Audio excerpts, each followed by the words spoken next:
Hey, brother Robert. Okay, can you hear me? Yeah, we're live right now, and we Okay. will we will be discussing polygyny. And as a disclaimer, look, I mean, to the Black Hebrew Israelite, and a majority of Christians who've come into the truth. And when I mean truth, I mean the understanding that the law is not done away with. We know there's certain things that you cannot do versus what we like maybe have pre-received, like a couple examples, and I'll let you, Robert, mention one, mention a couple. I'll mention one. um we thought we could work on Saturday, right? Yep. Okay, and what are some examples that you thought that we could do in Christianity that you realize we can't do now? An easy one would be like the dietary law. That one's kind of easy right there, low hanging fruit. I mean, I thought everything was cool as long as you pray over it. Now, when you mean dietary law, for like people who listen in, what do you mean dietary law? Well, the Most High has a few restrictions, right? He has some restrictions, like anything from the sea. If it doesn't have fins and scales, you can't eat it. That type of thing. What in particular, Also, though? What in particular from the sea? Like, because we can start like we can say crab, we can say shrimp, catfish. that's a Those big things thing. that it doesn't have scales. It has no scales. And so it was one of those things that, you thought, everything's fine. It's fine, but scripture says otherwise. Okay, and not just with the dietary law. I mean, there's so many things that me and Robert we could go over. Oh yeah. But one of the things that we thought you couldn't do is polygyny. Now, Yep. polygyny, for people who may not be aware, is the idea that a man can have more than one wife. And we're not talking about, I mean, polygamy is an umbrella which Correct. includes polygyny, Correct. but there's Robert, I mean, you can assist me with this. What is it? There's other terms too, like Absolutely. You got polygamy is the polyandry. umbrella term. Yeah, polyamory. Okay. What poly means many. Okay. And amory is loves, many loves. Polygyny is just, a person married to, a person with more than one spouse. And then polyandry is a woman with more than one husband.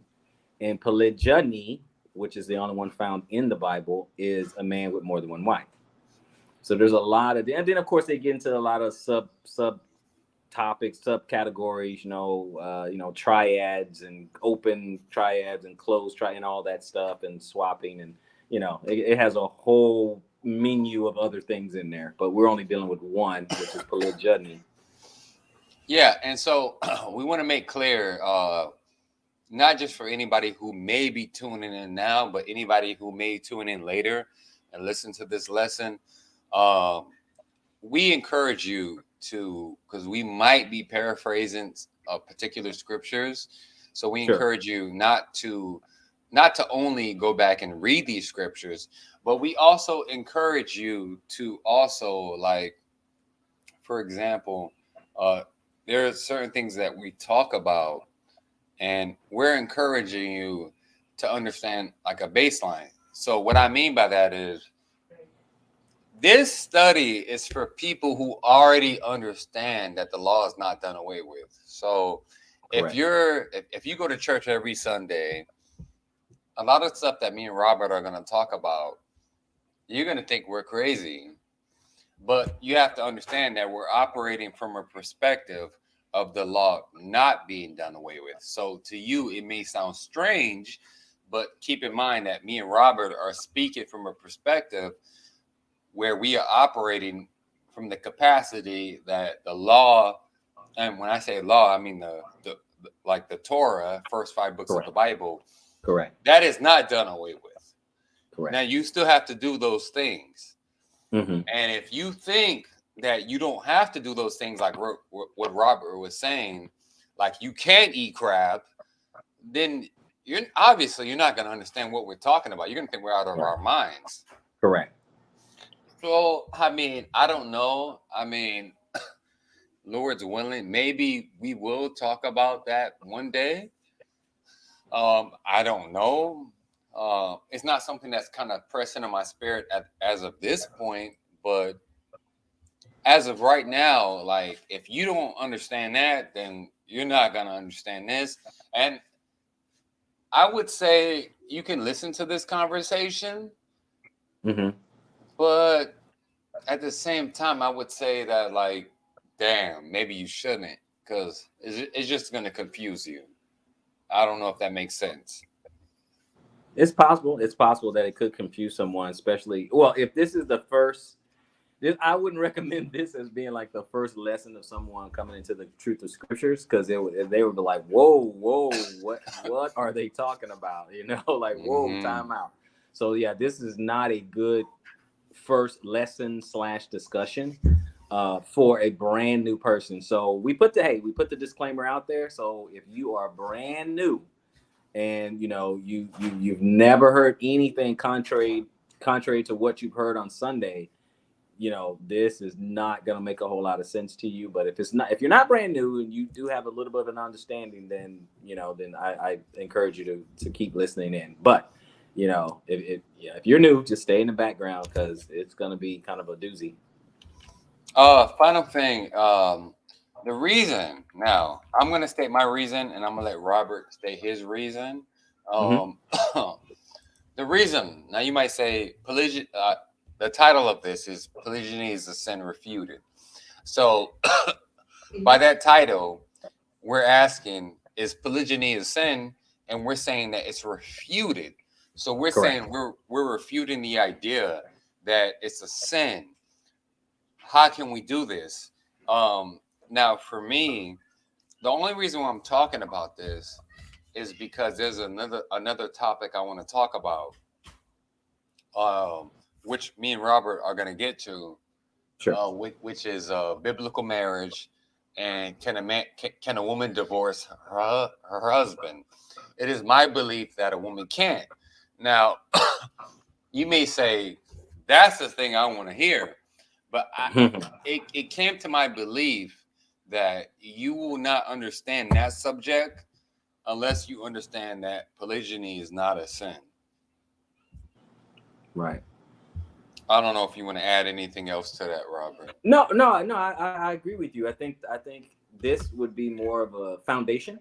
You know, we got to set the foundation, and so if someone sees this, and then when we do our part two later, it'll make more sense because I think first we have to deal with what biblical marriage is, with a particular emphasis on polygyny. But we have to look at that from a biblical perspective, and so when we do get to part two, it'll start making sense because it'll seem like if we go straight to two, for those who are wondering, if we went straight to part two, talking about, hey, can a woman, divorce her husband and all that, then it's almost like we're just jumping in the middle of the story.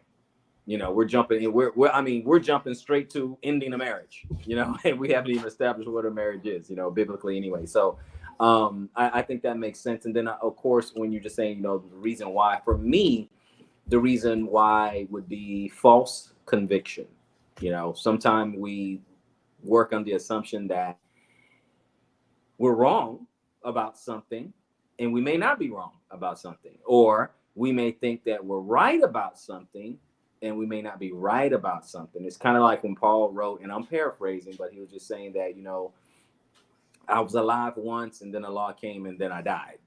Mm-hmm. So once he had an understanding, he's like, oh, what I thought was right, I was wrong. Or you can reverse it. What you thought was wrong was right. It was actually okay.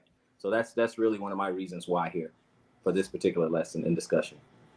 Agreed. And so to start it off, speaking of polygyny, like the segment says, polygyny is a sin refuted. The first part of that is polygyny is a sin. So Right. how I kind of streamline this lesson is to break down every aspect. So what is sin? And the first scripture we can go to is First John 3:4, Mm-hmm. um, where people talk about, and I mean, well, in general, this is where we can get what sin is. Yep. Now, there's different versions you can read. I mean, they all say the same thing. Yep. I have pulled up on my computer right now the NIV version, and it says, 1 John 3:4. It says, everyone who sins breaks the law. In fact, sin is lawlessness. Correct. So, what that's saying is that, and the reason why you might say, well, why the hell we're going to this, is you have to understand that um, the Bible is kind of like a mathematical equation.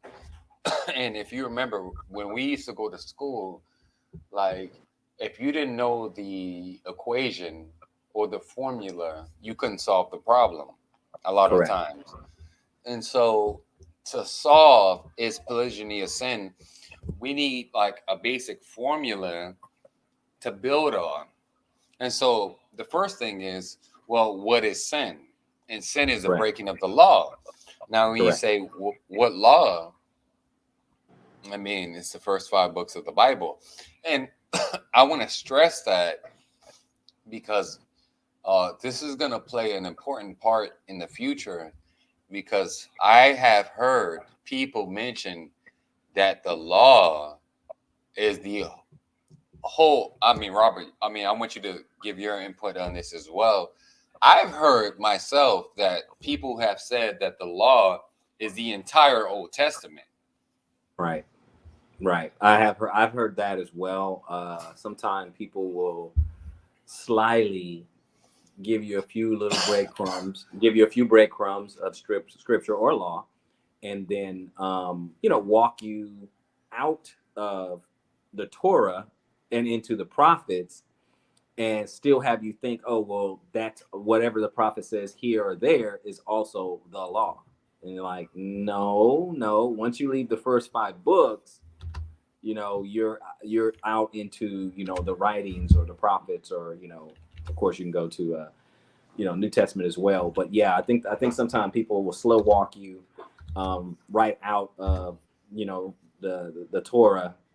And since I guess like in seminars sometime, or in sales, they'll say you're trying to get some yes agreement, some yes head nods and agreement, and then so they get that yes momentum. So for example, if I quote something out of Torah, I can quote something out of Exodus, I can quote something out of Leviticus, I can quote something out of Numbers. Now I'm gonna quote something out of Ezekiel. Now I'm gonna quote something out of Hosea. Those kind of things. And since these are prophets, people, will kind of go with it. You have the momentum of yes. You have that momentum, and so they'll lead you to believe that you are still talking about or referring to the law. So I think there's some distinctions that need to be made, because I think that can be very misleading. I don't necessarily want to say deceptive, but it can be misleading if someone does that. Agreed. Agreed. 100%. And so, uh, uh, for people who are listening in now, or people who may listen in later on, you have to understand a baseline. And again, for the Christianity, and again, I don't know the ratio or aspect of those who listen in who may be of the Christianity perspective. You have to understand that we of the Hebrew community, when I mean Hebrew, I just mean that people, I mean, we believe Jesus is the Son of God, but we just don't believe Yes. that the law is done away with. And like, you have to keep the Correct. law. So Right. we've established that sin is breaking the law. Correct. And so the law in question that we are talking about is polygyny. Is polygyny breaking the law? And Correct. we've already went to 1 John 3:4. Um, we know in 1 John chapter 1 verses 8 uh, and 9, it says, if we say we have not sinned, we deceive ourselves. If we confess our sin, we are forgiven. And it's Mm-hmm. a basic concept that everybody would agree with, that Mm-hmm. we have to say, nobody can say that I ain't ever do nothing wrong, right? Correct. And if you say that, then you're a liar. But if we say that, no, I ain't gonna lie, I did do a couple of things here and there, then we can be forgiven of that, right? Mm-hmm. And which ties us into First John chapter 3, 8 through 10. And also, I want to keep in mind that, like, what I just did, I'm going into First John chapter 3, verses 8 through 10, but I Mm-hmm. just read First John chapter 1, 8 through 9. Now, I didn't actually read that. So I want to keep in mind for the people who are listening in at home, there are some scriptures that me and Robert might not actually go into. We Mm-hmm. might paraphrase it. And when I mean paraphrase, we're given a summary. You have to go back and read, as Timothy says, study to show yourself Approved. approved, and to be an unashamed workman in a sense. Mm-hmm. So you have to study for yourself. And I encourage you, after what we say, regardless if we go into the scripture or not, Mm-hmm. to go back and read for yourself. Um, I mean, I'm not gonna lie, whatever I hear, I'm not gonna lie, even if you read the scripture, I'm gonna go back and like pull up the scripture and go into the Mm-hmm. concordance and study it up. But a lot of people won't do that though. But you definitely Absolutely. have to do it because there's so much material, and this is just like part one. It's gonna probably be a trilogy. Okay. You have to go back and read it because we're not gonna have time to go back into every single scripture and read line upon line. Like we're just Mm-hmm. not gonna have time to do that. Right. But the next scripture we definitely want to go into is First John chapter 3, verses Mm-hmm. 8 through 10. Okay. And it says, "He that committeth sin is of the devil, for the devil sinned from the beginning. For this purpose the Son of God was manifested, that he might destroy the works of the devil. Whosoever is born of God doesn't commit sin, for his seed remaineth in him, and he cannot sin, because he is born of God." So you might say to me, what the hell does this have to do with polygyny? Well, there's a couple things. Well, the fact is, I wanted to bring this scripture is because it says that he commits sin. We already know what sin is because we Mm-hmm. already established that sin is breaking the law. So whoever's breaking the law of God is of the devil. That's a fact. Mm-hmm. And it says the purpose of the Son of God was manifested that he might destroy the works of the devil. Now, what are those works? In this particular scripture, it doesn't really specify what those works are, but it does say in verse 9, who's ever born of God doesn't commit sin, so they don't break the law, and they say that they cannot sin because he is born of God. Um, and it says in verse 10, in this the children of God are manifest, and the children of the devil. Whosoever does not righteousness is not of God, neither he that loveth his brother. So you have to ask yourself, um, if polygyny is a sin, meaning breaking the law, we would say that it's obviously not a work of God. And we would also go as far as to say that it's not righteousness. Mm-hmm. And me and Robert are gonna show later in the lesson that not only does it show righteousness, it is something that is definitely done by God. So then how can you contrast and say that it's a work of the devil if God himself is saying it's okay? Correct. Robert? Correct. No, no, absolutely. Absolutely. There's a lot of examples of different things that the Most High or the Messiah, someone, that they have done, throughout the scriptures. But one of the things they don't really like in themselves is that of, sin or something that's unseemly or something that's abominable or something, something like that. The Most High really doesn't manifest himself in ways like that, you know, in sinful ways, you know, like that. So a lot of times people have a comparison or something like that, but I know once so far that I've never seen, you know, the Most High or the Messiah, you know, use or demonstrate something using sin, you know, in that way. And I say that because a lot of the arguments that we're going to bring forth, some people they keep saying, well, it's this, it's that, or this is not right and stuff like that. But then when we see examples that contradict that, you know, that's where I'm going with that. You know, we see examples that contradict what they're saying, and then they don't really know they don't know where to go from there.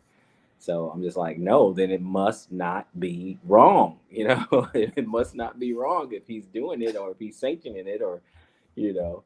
But sometimes people, you know, they get married to their own idea or their own doctrine and they don't want to give it up. So Exactly. And to tie in what we're saying, I want to bring it back by discussing John chapter 8, verses mm-hmm. 38 through 44. Mm-hmm. John chapter 8, verses 38 through 44. And I'll read it. And it says, "Speak that which I have seen with my father, and you do that which you have seen with your father." So we see a contrast here. We see Christ saying that, like, look, you're doing what you do of your old boy, your dad. I'm doing Mm-hmm. what I do of my dad. Right. Verse 39. They answered and said unto him, well, Abraham is our father.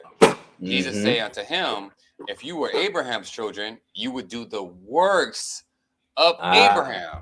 very So good. he's saying that, like, if you were truly Abraham's children, you would do the works of him, the actions of Abraham. Now, verse Right. 40, now, but now you seek to kill me, a man that has told you the truth, which I have heard of God.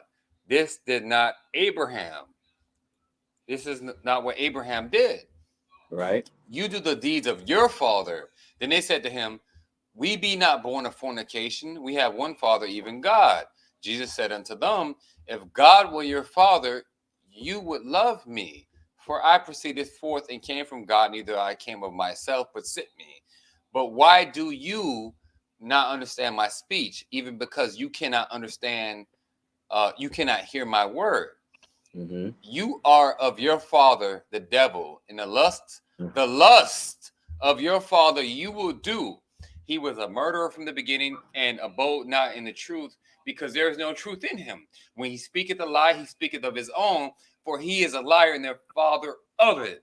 Now, you may say, what the hell does this have to do with polygyny? It has a lot, actually, because here Jesus is condemning the Israelites because he's saying that if you were truly of Abraham's seed, you would do the works, meaning actions of your father Abraham, the Correct. actions of your ancestors, like doing the actions of your grandfather. But he's saying Mm-hmm. that they're not doing it. And he's saying that your actions are of your father, the devil.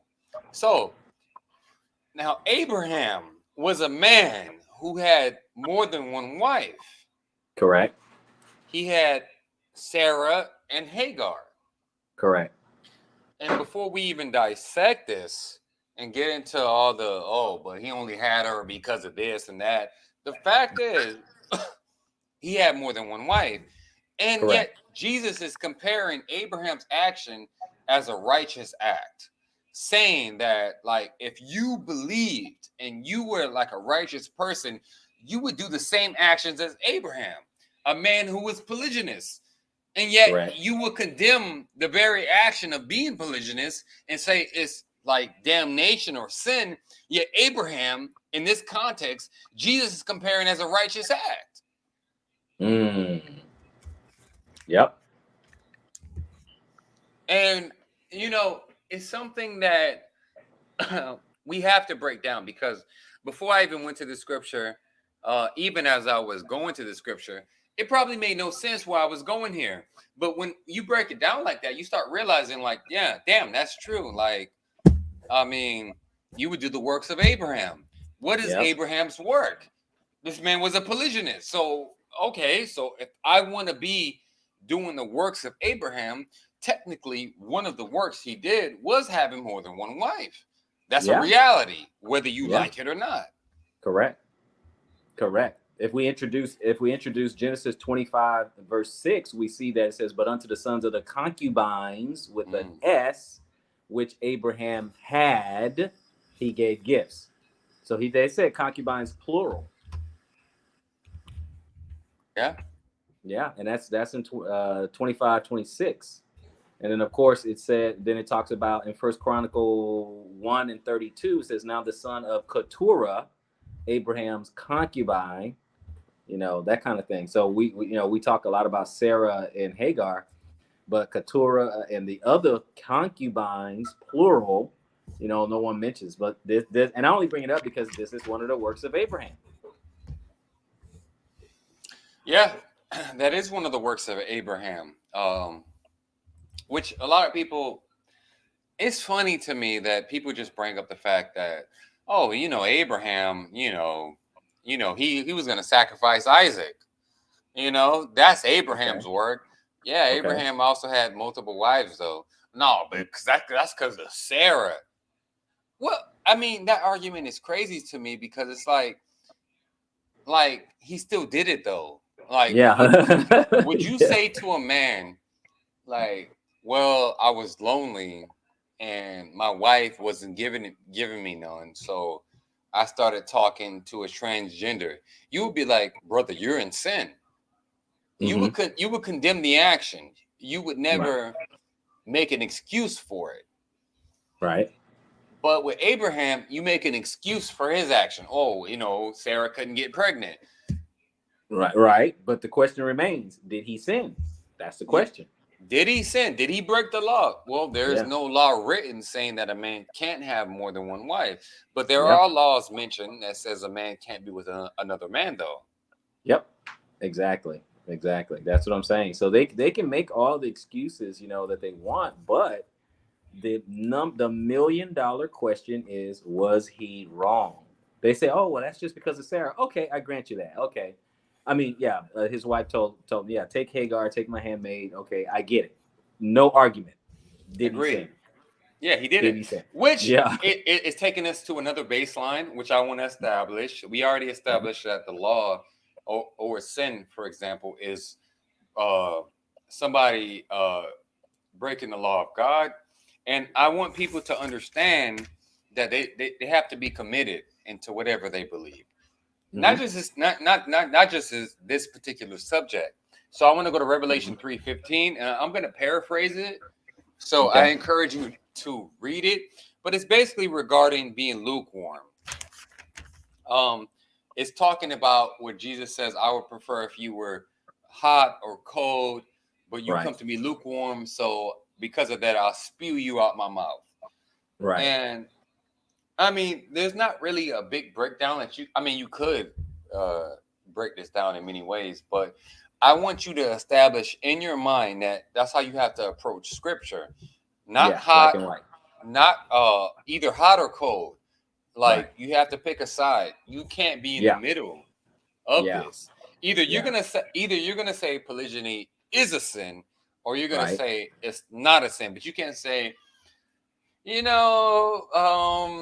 not a sin, but it's not the perfect will of the Father. It's like you're speaking double. Coming. Yeah. That's what we're getting into now. Now, Robert, I know you've probably heard a lot about this.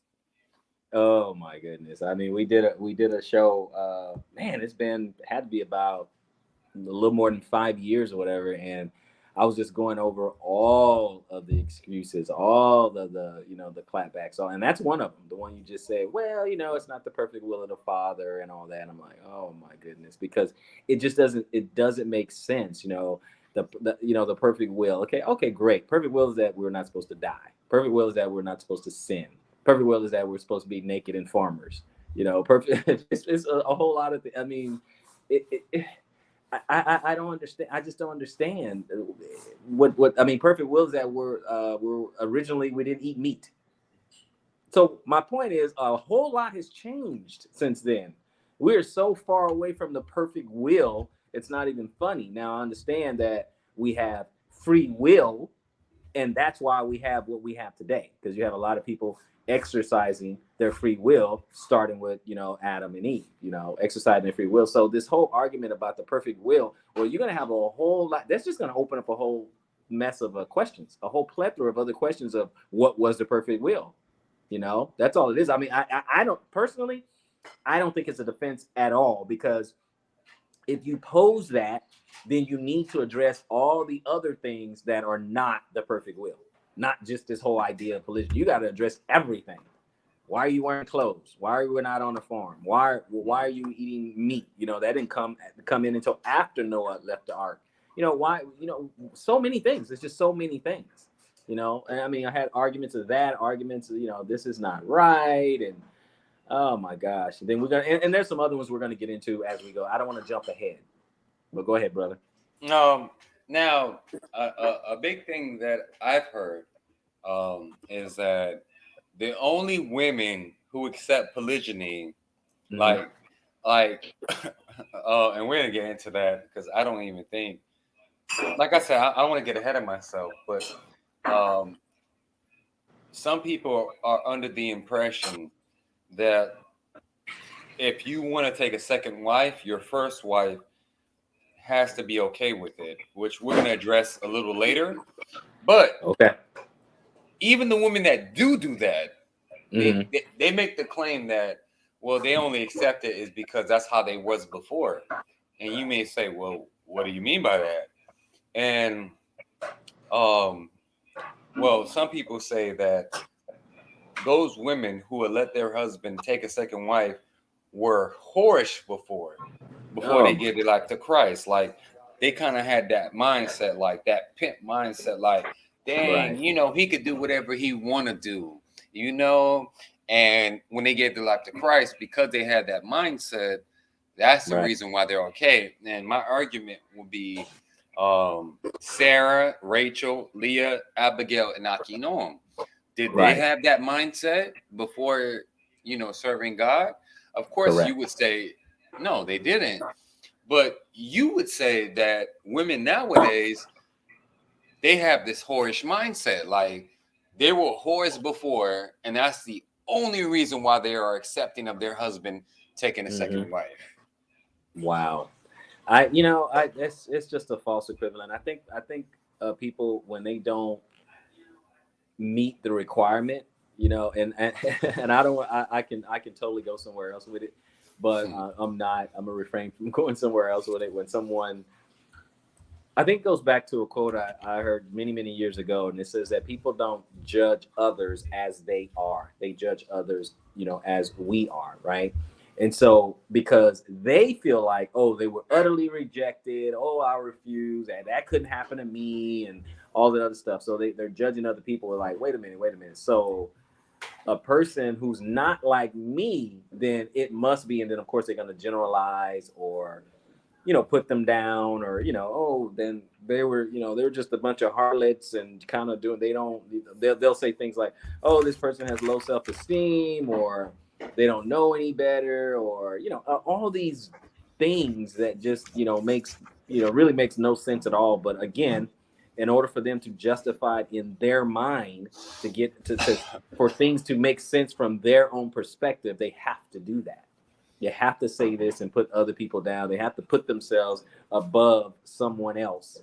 You know, they have to put themselves above those women. Of course, they wouldn't say it out loud. I mean, obviously, if you said, hey, to the average female, you know, do you think you're better than, you know, the women that you just listed off, right? You think you're better than them? You're more righteous than them, or what? You know, they wouldn't dare say that, you know. Just like same thing on the men's side. It's like, would you say that Abraham or David, or, you know, or Gideon, or any of these other, you know, patriarchs, do you think, or they wicked? Do you think they're just wicked or whatever? Now, obviously, they may point to maybe an act of, you know, where they messed up just like the rest of us or whatever. But overall, if these people are going to make it into the kingdom of heaven, we know they are. Are you?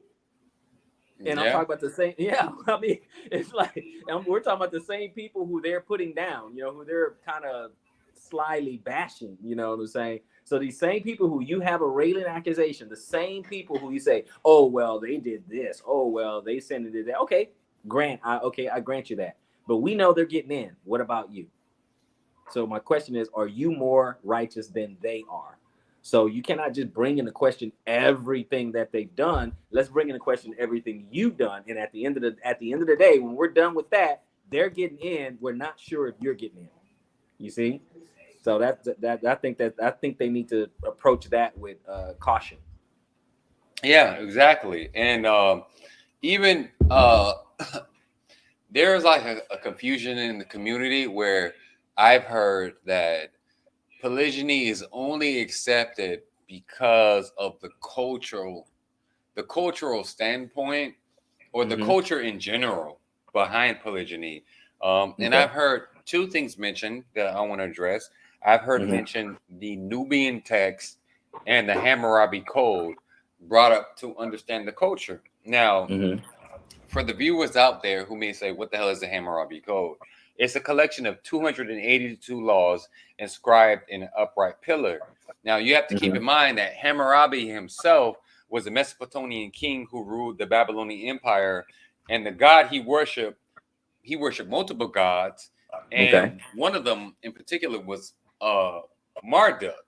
Now, these things are mentioned to highlight the culture, to point out that polygyny was only used for specific reasons like surrogacy.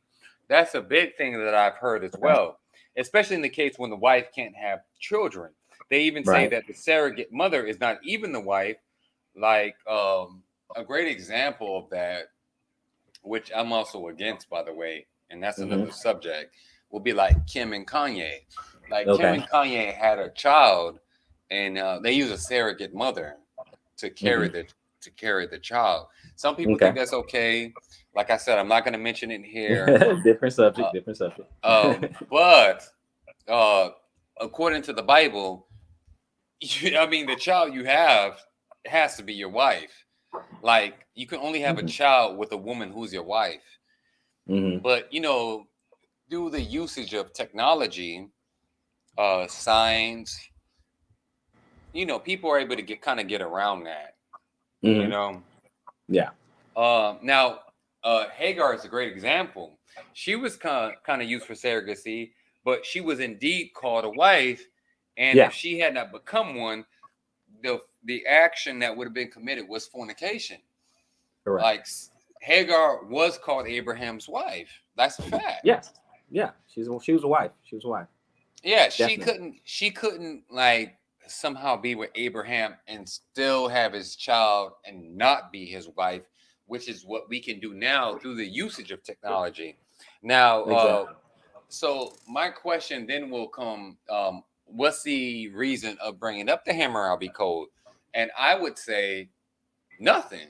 There's no reason to bring it up because you're bringing up laws of um, people who worship another god whose laws Mm-hmm. contradict the laws of our God, which is why God called Abraham from amongst those people and brought him into another land to establish his covenant. And we can see that in Genesis chapter 12, verse 1. Mm-hmm. Um, the next scripture I will go into to further help allude to this, which I'm not going to Mm-hmm. read, but I would suggest you read Joshua chapter 24, verse 2. And it Mm-hmm. is basically building on this on what I'm talking about is the fact that God called Abraham out from his father Terah and Nakor to bring him on this side because they Right. worship other gods, and Mm-hmm. these gods had different laws.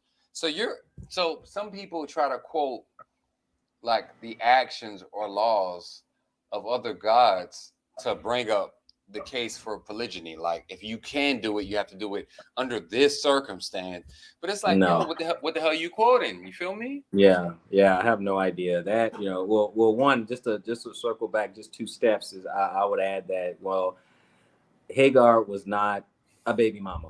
So she was a wife. So I want to add that, but then also, I don't want to sugarcoat it. The Bible is a patriarchal book, okay, and it has a bunch of patriarchs in there, and so it was a prerogative if they wanted to. Now, let me go on record and say this, because sometimes you hear people that they may say, "Oh, you don't have to do it," and all that. And I'm like, okay, neither one of us says you have to do it, nor does the Bible say you have to. It is an option. That's what it is. You can exercise option or not. Now, I said that to say this. The Bible is filled with, a bunch of patriarchs, okay? And it's simply their prerogative. I don't see anywhere, not one time, where they had to ask permission from anyone, including their elder, pastor, or wife. They didn't have to ask that. I just don't see it. I don't see it.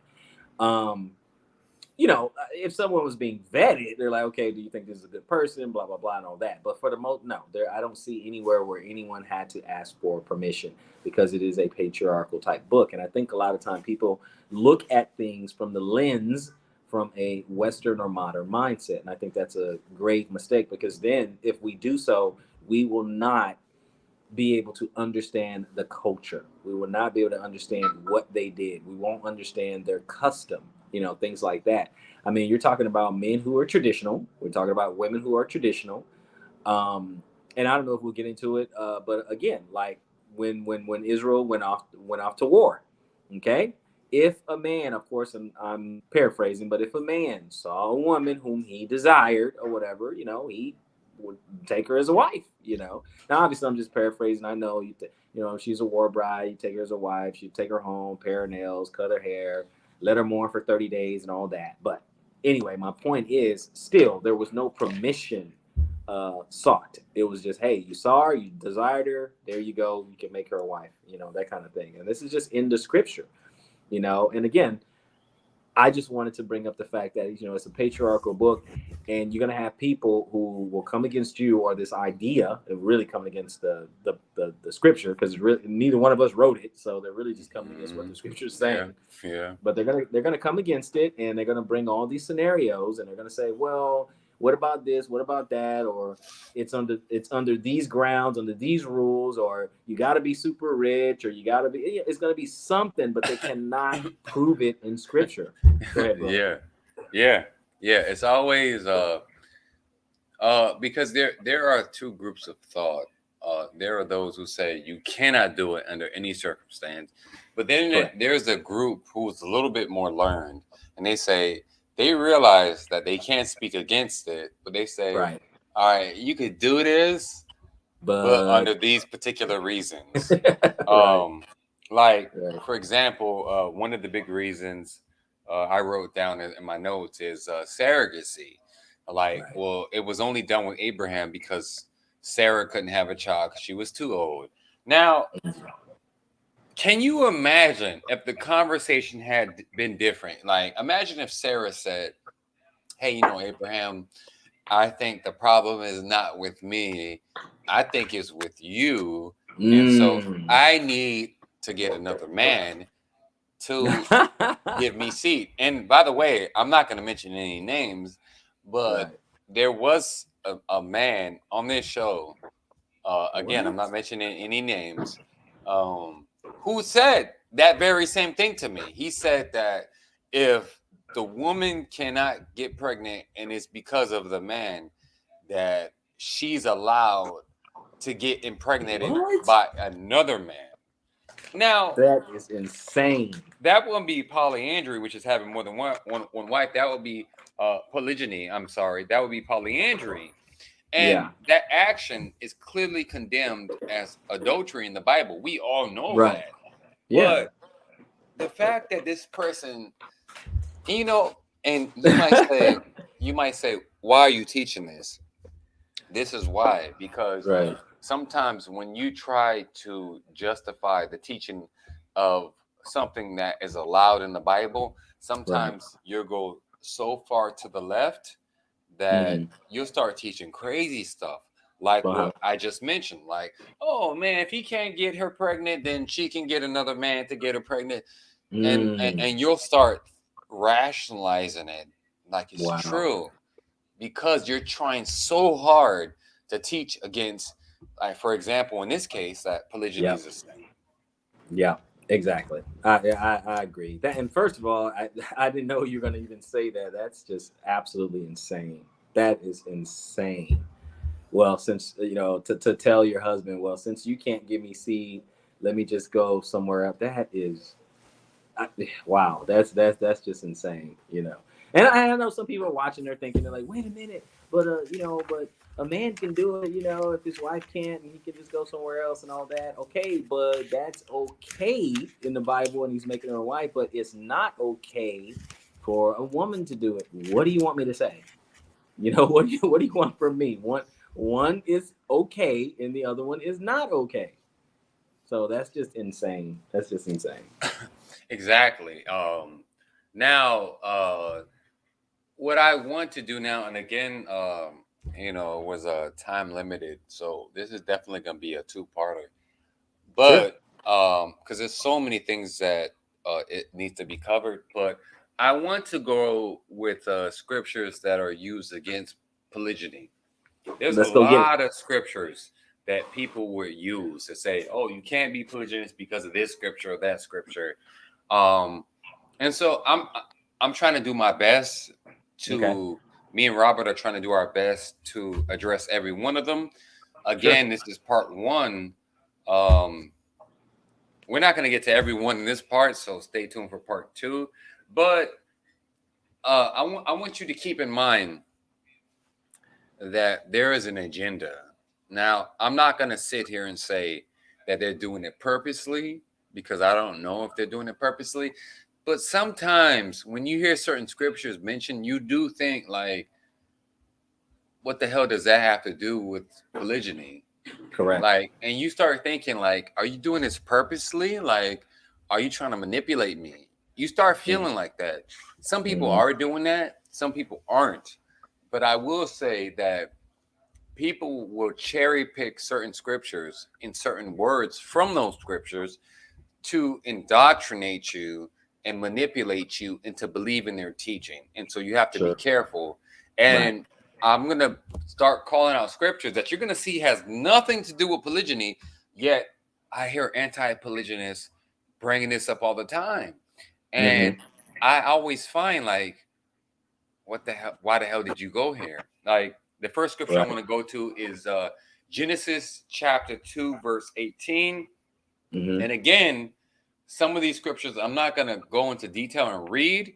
I'm going to paraphrase it. So I encourage you to read it on your own. But basically, in Genesis chapter 2, verse 18, God is saying it's not good for man to be alone and that he should make a helper. And he calls a deep sleep. And he took a rib from Adam, right, to make, Eve. We all know this scripture. It's the first book of the Bible. We all know Mm-hmm. that the woman Eve came from the rib of the one woman Eve. We all know this. So the argument that anti-polygynists make is they'll be like, you see, God took one rib and made one woman. You see, Mm-hmm. one. If it was Right. supposed to be polygyny, why did he make two women? He made one woman. Um, Okay. and then the reason why they bring this up again is to indoctrinate you, stressing one rib, one woman. This scripture doesn't even have anything to do with polygyny when you really think about it. I mean, It doesn't. not you don't have to even think about it. It doesn't. It And doesn't. remember, we're dealing with whether it's lawful, meaning can Correct. I do it versus can I not do it. And Mm-hmm. this scripture is it's surprising how often this is used to teach that. I mean, I must have heard, even in brother Robert, if you go back on Debate Talk for You and you check the archives and you just search polygyny, Robert has had his battles with anti-polygynists in his debate, Yeah. and I think I've even heard this used against him as well, like to try to prove that. Oh, you see, like it's crazy. Yep. Absolutely. They try. They try it, and it just has nothing to do. It. I agree with you. It has absolutely zero to do with polygyny. But they like to try to extrapolate from this particular scripture. But I'm like, I don't know where they're going. See, oh, it's just one. Okay, guess what? That's for the Most High's purpose. That's all that was needed. Okay, and it still has nothing. It still has nothing to do with polygyny. But that's what he wanted to do. So are you telling me if he wanted to create two, he couldn't? If he wanted to, it's just it has nothing to do for the purpose that he wanted to fulfill at that moment in that time. That's what it was. He got one rib, made a woman. There you go. That's it. That's what he wanted. But again, it had nothing to do with polygyny. But people are gonna have spin their narratives. They're gonna It's like try. it's like and they usually tie that with Ezekiel chapter 37, I believe, verse 15. And Mhm. again, this is another scripture that I encourage you to go on your own and read it. But it's a Mhm. parable. It's a parable, but it's Mhm. regarding two sticks, which represent two kingdoms becoming one, regarding Okay. Israel. Now, it Okay. has nothing to do with a man or a woman, has Hmm. nothing to do with polygyny, but they'll be like, you see, two sticks becoming one. You see, Mm. one, Okay. one. See, Ah, one see, wife, one. one wife, and One. you'll be like, what the hell are you talking about? Like, um, like this has nothing to do with polygyny, but Right. they'll bring up that scripture in connection because you have to understand that the whole thing is indoctrination. So, what I would always say, sometimes in life, it's not the first thing that gets you. Hmm. It's like the second or third. And what I mean by that, when it Absolutely. comes to like indoctrination, it's not the first thing that's going to trick you. It's a series of things that slowly get you, and then you get manipulated and you start believing it. Like the first thing I Hmm. said probably wouldn't get you, but if I would have said, "Oh, you see, God took one rib from Adam and made one wife, and then God made two sticks become one," and if I keep coming at scriptures like that with you, you might be like, "Damn, it is always one." It might trick you. Yeah, yeah, that's just playing with words. That's all it is. No, that's all it is. They like to say, "Oh, it's one." Well, if that's the case, first of all, that has nothing to do with it. But if they want to play that game, what about when the Most High Himself said that He was married unto Israel and Judah? Mm. That's likened unto a polygynist. And liken Israel and Judah as a female. It says, and your treacherous sister Judah. How about, I was a husband unto them. So he likened himself to being married to Israel and Judah. Yes, I understand the kingdom was split and all that. But again, as I said way back in the beginning of our discussion, he likened himself unto a polygynist.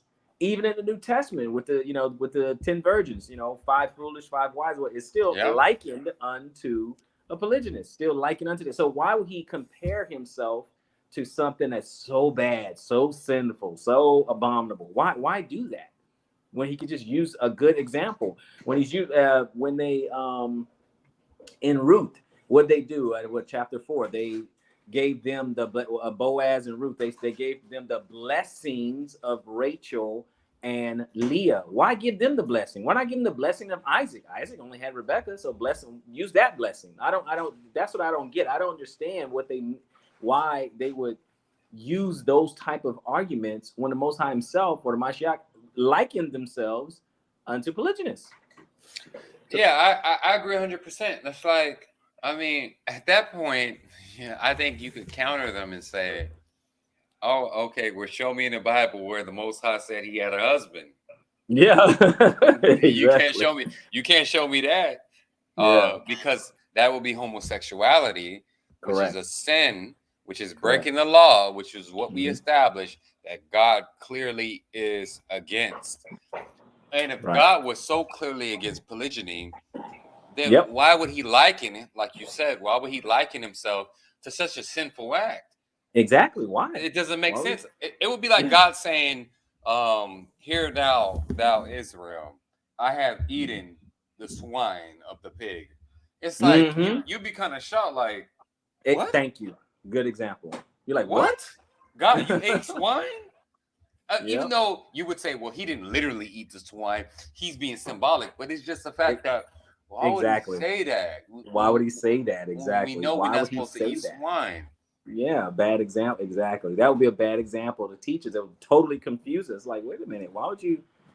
Wait a minute, I don't get it. Why would you use that as an example? You know, that would be crazy. And then the actions sometimes too, that I mean, or the feelings, I guess I will say, um sometimes it's the actions or the feelings of the wife, Mm-hmm. sometimes dictate anti-polygynist mindset, or Sure. sometimes who they are. Like, for example, in Genesis chapter 4 verse 19, it talks about Lamech, who's a descendant of Cain.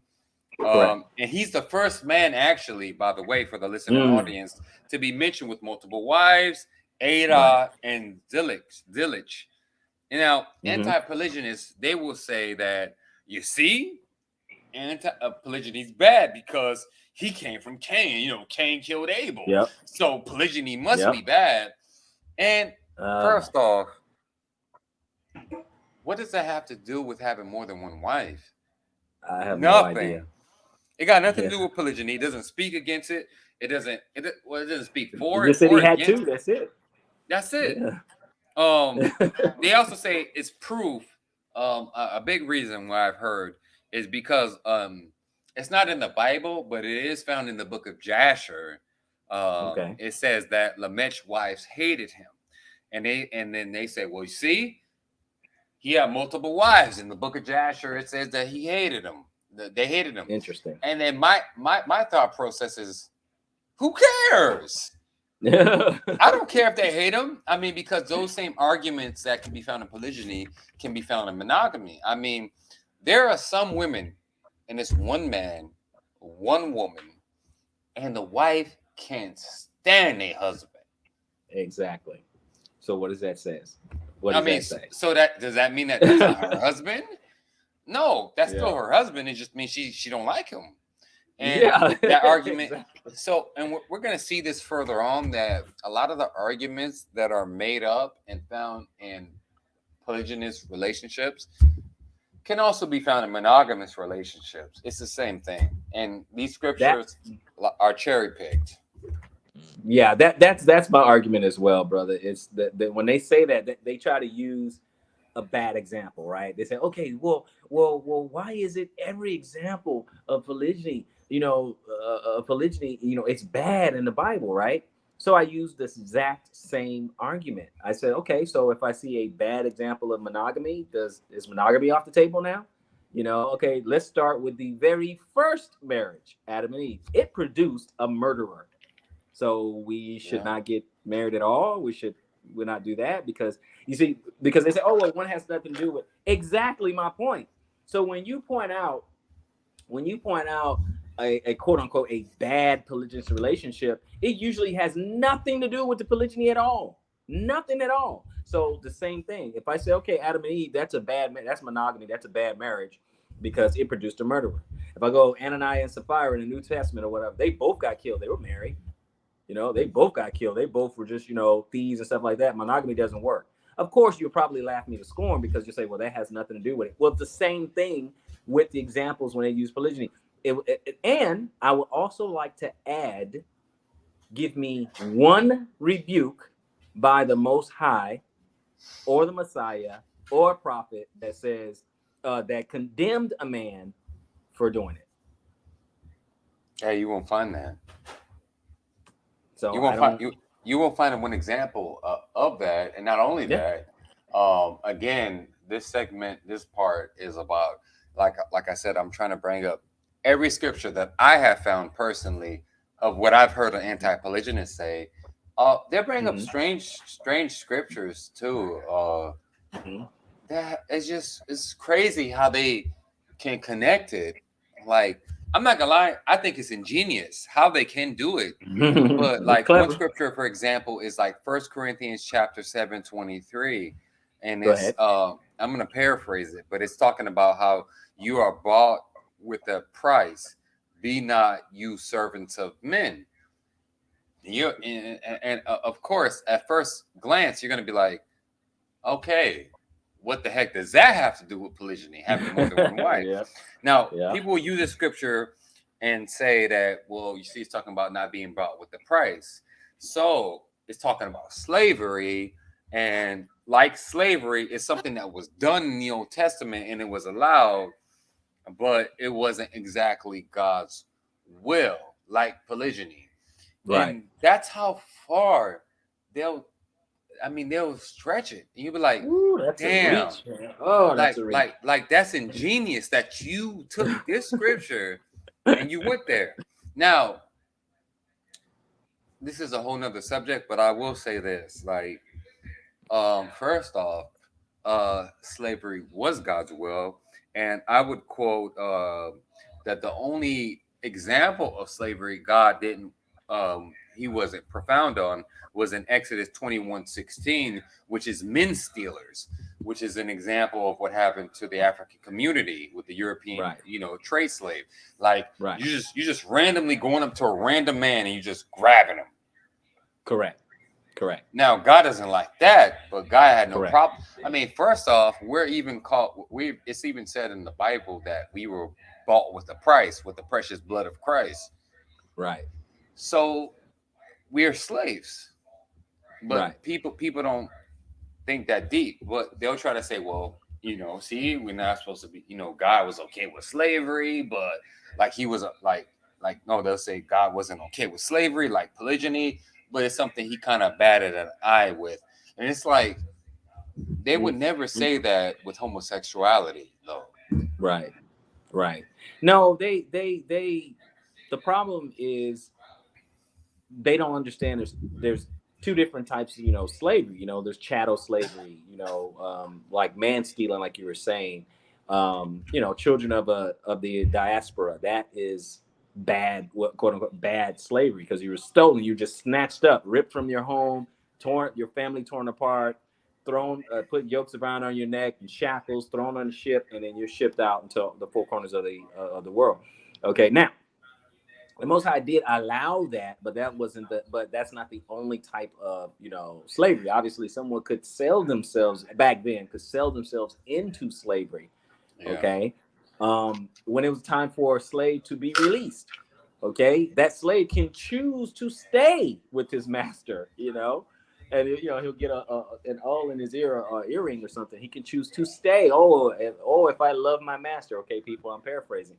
So what I'm saying is, it's more than just one type of slavery. But let me ask you something. I don't know if you're going this direction or not. But let me ask you, what do you say for those who say, well, men are only doing it for their lust, to satisfy their lust?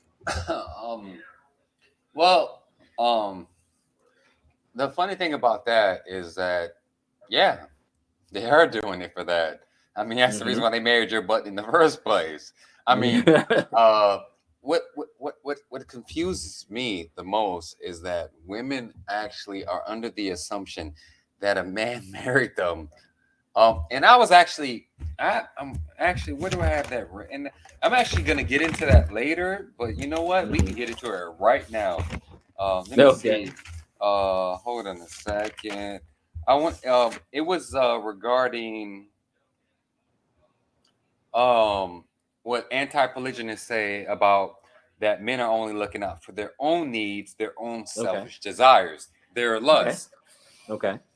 And it's like, yeah, that's the reason why I got with you in the first place. Now, there's a difference between selfish and unselfish. Now, if you go ahead and do a quick Google search, selfish is of a person or action or motive lacking consideration for others, concerned chiefly with one's own personal profit or pleasure.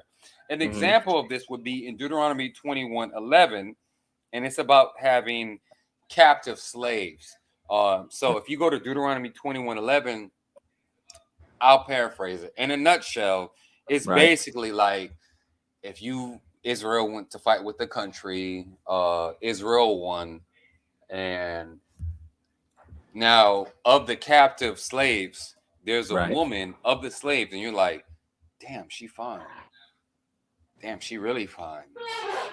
And you can take this woman to be your wife. Right. Um, but what she has to do is pare her nails, Yeah. and she has to shave her head, and Shave her head. you Yeah. have to wait 30 days. Yeah. And after that, it says you can go into her. Yep. So I mean, that's pretty selfish. I mean, she don't got no choice. It's not like she could say, "Oh no, I'm good." No, she got no choice. So I think that would be a Right. great example of selfishness. Right. I mean, the reason for this is uh it's a show that you can do this, that and it's a selfish act. Now, what would be an unselfish act? I think a great example of an unselfish act would be if anybody in the listening audience um is familiar with Boaz and Ruth. Correct. First of all, Ruth is a Gentile Mm-hmm. that, first off, Boaz wasn't supposed to marry her at first. It's supposed to be Right. somebody else. But he was like, Mm-hmm. hell no, I ain't marrying her. But Mm-hmm. Boaz was like, you know what? Because of how kind she is to Naomi, I'm going to Mm-hmm. fulfill that and take care of her.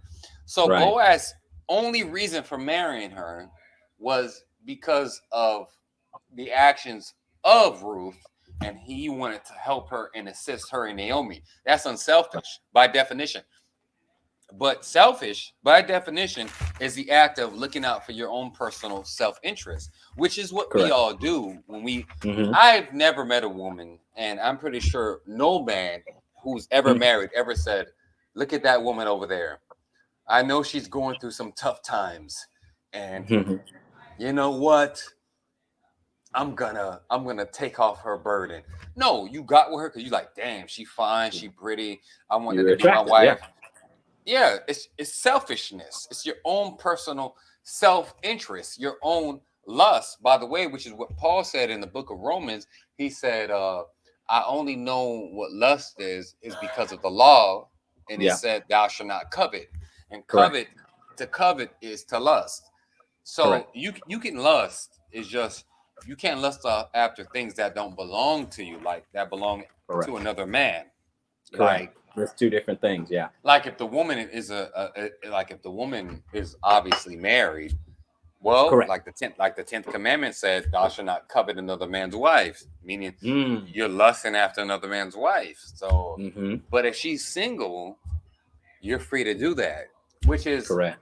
gonna be a big part to play in this, because I've even heard people try to uh, They. use that to say that, Yeah. like, how do you even take a second wife? Like you shouldn't even That's be looking at cheating. a That's yeah you adultery.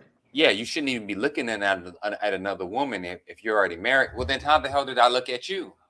I was gonna say that you got to start there first. How? Okay, they will get, and it's kind of being self righteous. They will get to the point where they're saying, okay, well, like you just said, well, you can't look at another woman, don't lust after a woman, and this thing. Okay, so wait a minute. So it was okay for me to lust after my first wife. That was okay, but it wasn't okay for me to lust after another. Even sometimes it can be your wife or a woman saying that to you. It's like, okay, so wait a minute. So it's okay for your husband to lust after you, but no one else. And so now what we'd have to do to help some people out, and again, I don't want to derail where we're going, but we have to kind of get into what is adultery, since we are talking about biblical marriage, talking about polygyny. Okay, so what is adultery? So we have got to give them that firm foundation, because the deeper we go, it's going to confuse people if they don't know what adultery actually is. So we got to go to that one. Then, of course, we got to go to the 10th commandment. So we have to go to thou shalt not commit adultery, what that is, and then we have to go to the 10th commandment of not coveting, so that it'll make sense to them. Yeah, yeah. And you know what? I actually didn't say that at the beginning, and I should have said it. Thank you for reminding me. People have to keep in mind that uh, the New Testament doesn't trump the Old Testament, which is No. surprisingly what people, a lot of, I mean, I'm not gonna lie, I used to think that too, or when I Mm-hmm. was unlearned. But Mm-hmm. um, certain words have certain definitions that mean Mm-hmm. certain things. Yeah. And it's like if I say I have headphones on, well, I know what headphones is because I know the definition of headphones. But Mm-hmm. just because thousands of years later you come up with a new definition of headphones, that doesn't change what headphones are, though. No, no. But people will say that it does. Like, and one of the examples they use is adultery. Because if you look at the Hebrew definition of adultery, and actually this is something that's going to be more covered on the divorce portion. Sure. Uh, but I will say this: adultery in Hebrew is a completely different definition of the Greek meaning. But some people will say, well, Jesus, New Mm-hmm. Testament, Jesus, Greek. So that's what it means. And it's like, well, I mean, that's not what it was in Yeah. the entire Old Testament, though. Right. And But and you got Jesus was Hebrew. But go ahead. and you have to understand that, like, well, when Jesus was on the scene and he was talking at that particular time, was there even a New Testament? Exactly. Did not exist. Didn't exist. And it was only the Old Testament. So what the heck was Jesus quoting? The Old Testament. And what was his understanding of that Old Testament? A Hebrew mindset. And what did these Hebrew words mean? Like adultery. Like, for example, a Correct. woman who breaks a wedlock, which some people will, it's surprising, like that will try to twist the hell out of that, which is crazy. Um, uh, like like all the scriptures that they try to twist, like for example, going pulling it back now back to the polygyny, um Mm-hmm. they'll quote Genesis 25:21, right? And in that scripture, again, a lot of scriptures I'm paraphrasing, you have to go read for yourself because Correct. I'm trying to get enough information out in the smallest amount of time. But Sure. Genesis 25:21 is where Isaac is praying for Rebecca because she's barren. She can't Correct. um she can't have a child. Unlike Abraham's Mm-hmm. case, where Sarah couldn't have a child, and instead of Abraham praying for Sarah, Sarah gave Hagar and said, "Hey, I can't have a kid. Take my slave and Mm-hmm. let it go down." And so some people will say that, you see, this is a great example of what monogamists should do. Instead of Right. being quick to take a second wife because your wife can't have a child, you should have been praying to God. You don't have faith. But what they are subconsciously saying without even realizing it is they're saying that Isaac has more faith than Abraham, Yeah. because Isaac prayed for his wife and Abraham didn't. Even though it says Abraham was counted righteous by faith, yet they imply Right. Isaac had more faith simply because he didn't take another wife to have a child. That would be Correct. like to be honest, that would be like if I was sick and I went to the hospital. Like I'm sick for whatever reason, and you were sick, but you didn't go to the hospital, and you said, "I ain't gonna lie, brother Danny. Like I ain't gonna lie, you don't got that much faith." I'd be like, "How?" You be like, "Cause you went to the hospital. I just prayed to God." You would think that, nah, man, you tripping. Like that's you who didn't go, man. I probably got a serious condition.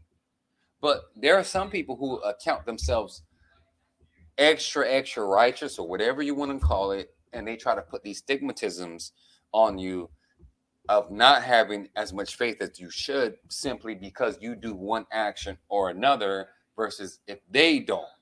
And again, like what we see with Isaac and Abraham, you see Isaac had more faith. He just Right. prayed. He just Right. prayed. Abraham didn't do that. He took Sarah. Why didn't Abraham pray? Right. No, you're right. Some people get a little over righteous in in their assessment. And I don't get it. I don't understand why they do it. But again, they use all these different examples, and it always circle back for me where I'm saying, okay, so yeah, Isaac, yeah, he prayed for his wife. Does that make Abraham wrong? Did Abraham sin? All it is that we just have different examples. Isaac knew he had the option of polygyny. Why? His father was a polygynist, and he knew it. It wasn't a secret, but he chose not to take another wife. That's his option. That's up to him. Period. There are people who choose not to get married at all. You can choose that too. Guess what's okay? Guess what's okay with in the Bible, and what's okay with the Father and the Messiah? You being single is okay. You being monogamously married is okay. And you being in polygyny is okay, according to the scriptures. These are all options. You know, Paul espoused, hey, being single. I wish you were all like me, be single. You know, so I mean, it's just an option. It's just an option. And on a side note, whenever you want, I can read some of the questions over in the chat if you want to hit those. I mean, if we have time and if you want to. Yeah, of course, definitely. I think the next part, the next scripture I want to address. Now, this is supposed to be their kryptonite. It's Deuteronomy 17:17, and it's regarding. Go ahead. Go ahead. It's regarding a king not multiplying wives unto himself. Again, Deuteronomy 17:17. You know what? Actually, this might be. Let me pull it up because this actually might be one I actually want to read. Go ahead. Hold on. You're in trouble now, brother. You're in trouble now. Can't multiply. You're in trouble now. Where is it at? Let me see.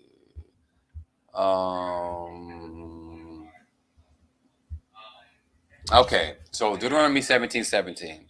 It says, "Neither shall he multiply wives to himself, that his heart not turn away. Neither shall he greatly multiply to himself silver and gold." All right, so now people will bring this up and be like, "I got you." Like it said, not to multiply wives. The king is not to multiply wives unto himself. So how can you be a polygynist? First of all, there's a lot of factors to understand here. One, I'm not a king. First off, it says this law is actually applying to the king of Israel. Correct. There can only be one king of Israel. So how can this be to the regular man, like everybody, like you and me? Like, I'm not the king of Israel. I'm not the king of Israel. Not only that, it also is talking about. You have to understand. A lot of people just focus on the multiplying part, like of the wife. Yeah.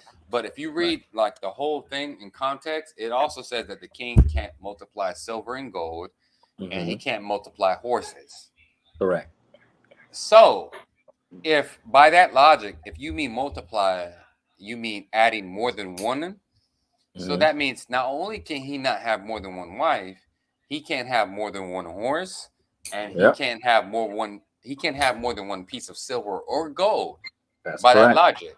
Or more than one horse. Yeah, he can't have more than one horse, so he can only have one wife, one horse, one piece of silver, and one piece of gold. Exactly. Now, we would all say, besides the wife part, we would say, I ain't gonna lie, that sounds pretty crazy. Like maybe the horse, because we live in America and nobody even owns a horse anyway. We own a car, but we can apply the horse concept to a car. I mean, some people have multiple cars. Yep. I mean, do you have only one car? And back in the day when there was no invention of cars, people had multiple horses. They had carriages. And so you're gonna tell me that in Deuteronomy 17 that God intended that the kings of Israel, not even the regular man, this is specifically for the kings, that he could only have one wife, one horse, one piece of silver, and one gold. Well, I'm going to break your bubble. I'm going to give you, I'm not going to go into these scriptures. I'm going to give you these scriptures for the listening audience. I suggest you go back and read them yourself.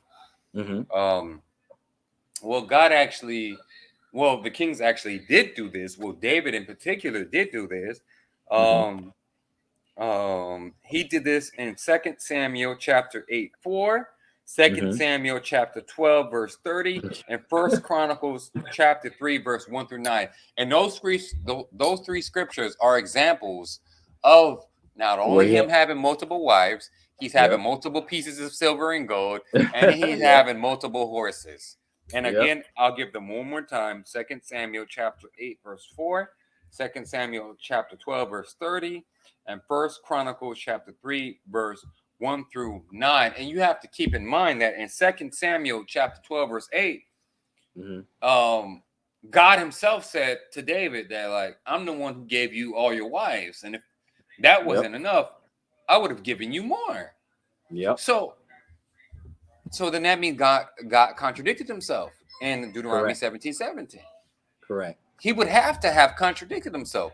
But obviously, think about what was the reason he said not to multiply wives. He said so your heart would not be turned away. Now, Exactly. if you have, I mean, first of all, like Brother Robert said, Paul advocated for celibacy. He said it was for, being fully committed to God, which obviously, if you're single, I mean, all you're going to do is worship God. Yep. But if you have a wife, you might be, you're going to be distracted if you want to go to the movies. And if you got two, okay, now both of them want to go to the movies. And if she wants to go to see this movie, she wants to go out to eat. Now, if you got three and you see how this becomes a problem, and eventually if you have too much, your heart can turn away from God, as we see with the case of Solomon, who had 1,000 wives and they were pagans, and he started listening to the example of his wives and started turning away from God. So this is what God was warning against. It wasn't so much as a stipulation, which is what people try to paint it out to be. Robert, I don't know if you want to add anything. Yeah, actually, I'm gonna add a little bit. I also don't want people to forget that the word there is said multiply, and the reason why I'm bringing that up is because people they want to make that to also mean add, but in the Hebrew they had the word add, and it says when it had, like for example, when it had to do with the law, it says thou shalt not add nor take away, right? So we have the word add there, but in Deuteronomy 17:17 he said you shall not multiply, right? So if I marry a woman now and then marry another woman a year later, did I add or did I multiply? I simply added. Did I marry another woman a year later? Did I add or multiply? I just simply added. I added. You see what I'm saying? So, but they want to make it to mean, they want to make multiply also mean add. If I'm just getting one, then another, I am just adding. I actually had a debate with one guy. And I said, wait. Why? And I said, why are you making adding and multiplying the same thing? He said, no, brother, that's the. I said, wait. So if you're teaching your child 1 + 1 is 2, 2 + 2 is 4, and so on and so forth. And I said, you're teaching your child also 2 × 2 is 4. I said, it's the same. I said, aren't those 2 different things? Adding and multiplying, aren't those 2 different things? Oh, brother, you're just trying to be tricky. That's just the same thing. I'm like, what are you talking about? I'm literally talking about 2 different things. Adding and multiplying is 2 different things. We learn in grade school and elementary school, the 4 basics: adding, subtracting, multiplying, and dividing. The derivatives of each other, but it's not the same. I'm like, and he really wanted to do that to try to make his point. Me personally, I think it's pretty pathetic to do that when especially we have both adding and multiplying, and then we also, it's like you said, it's just something that has to do with our understanding, especially with the fact that it says, okay, don't multiply. And then you give the references where David did all those things. More than one wife, more than one piece of gold, more than one piece of silver, more than one horse, all that. So I'm just, it just goes back to our understanding. But people will say anything to try to make their point. Go ahead, brother. Yeah, they would. I mean, even from the scriptures we've gone over, it's. I mean, again, maybe some people haven't heard of these scriptures that we've gone over, but it's crazy how people would try to pull anything out of the woodworks to justify their point. In some scriptures, I'm not gonna lie, they're a little bit more obvious, so I'll give them credit. Like, for example, 1 Timothy chapter 3, verses 2 and 12, and Titus chapter 6, and this is dealing with the husband of one wife. And so you already know what this scripture is. They'll be like, you see, it says a bishop has to be the husband of one wife. You see, you can't have more than two. I got your butt. And then Okay. the first thing I would say is that this isn't talking about everyone. First off, like we just went over in Deuteronomy 17:17, it was addressing the kings of Israel, not the regular man. So you're kind of putting yourself in a conundrum, because now if you're saying that this scripture proves a man can have multiple wives, well, this is just saying I can't be a bishop. It doesn't say I can't have one. So okay, I'm cool with that. I can't have two wives. If I have two wives, I can't be a bishop. All right, fine, cool. That's the only thing you're setting yourself up for. Is That's that really that's really all it is. yeah, I just can't be a I can't be a bishop. But first off, the text is talking about this in context, because the reason why it states that you need at least one, which is how I interpret it, is because it says in context that if he doesn't know how to like manage his own household, how he gonna deal with the people of God? So it's saying that you need a wife is because you got to have some skills. You have to have some qualifications, which is what I mean. It doesn't some say management skills.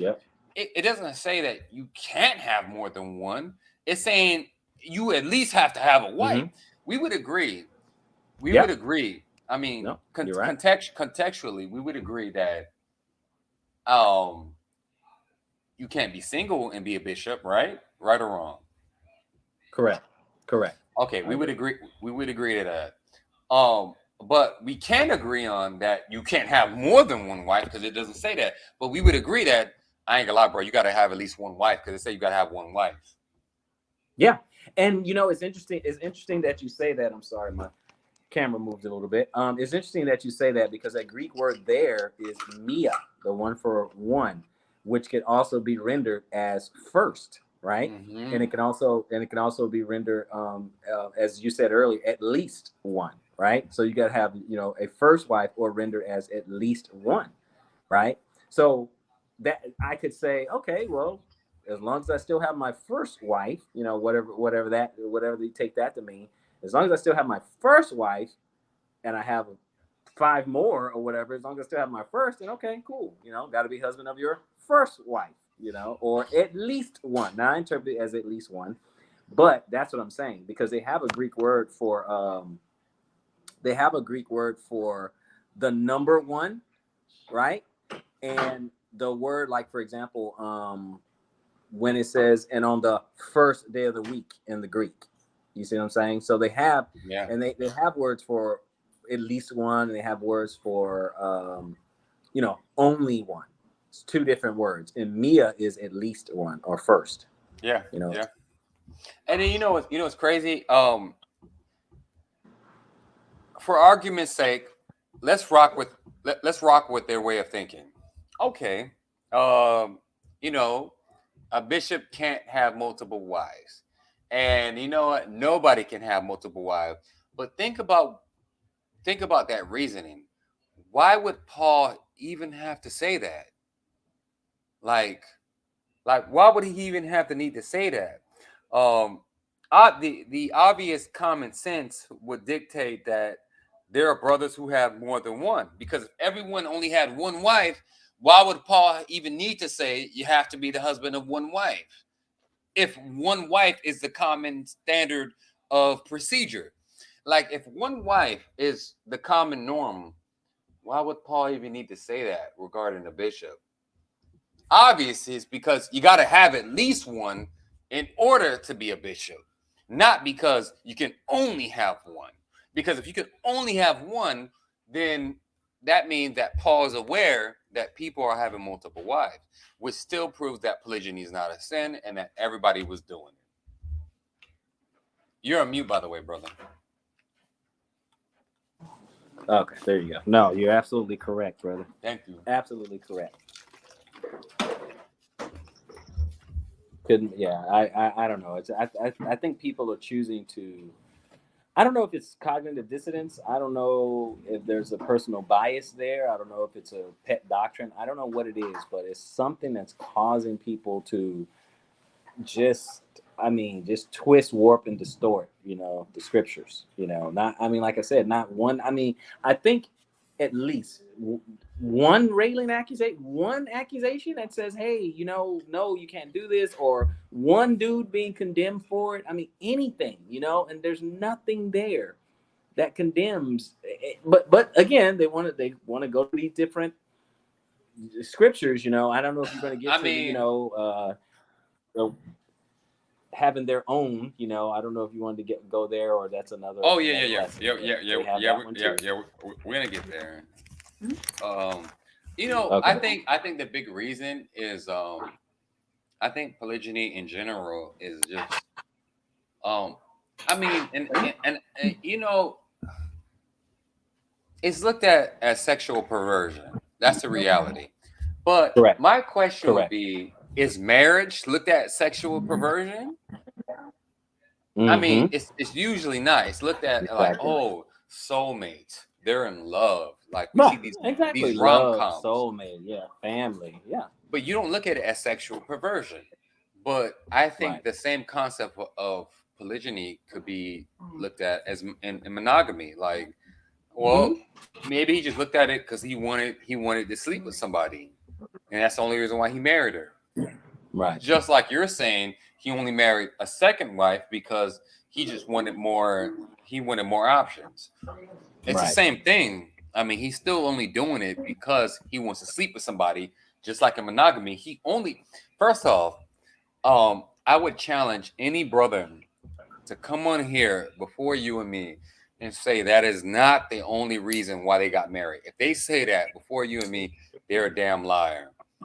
I only got like brothers only get married because of that. If you say, "Oh, that's not true," I just wanted to spread my seed. I wanted that, bro. You lying? You lying? I mean, now I'm not saying that's not the case. There's some rare cases. Okay, I would say, why'd you get married then? It was lust. You were Yeah, horny. You were yeah. horny. Initially, Like that's that's why how you it did it. starts.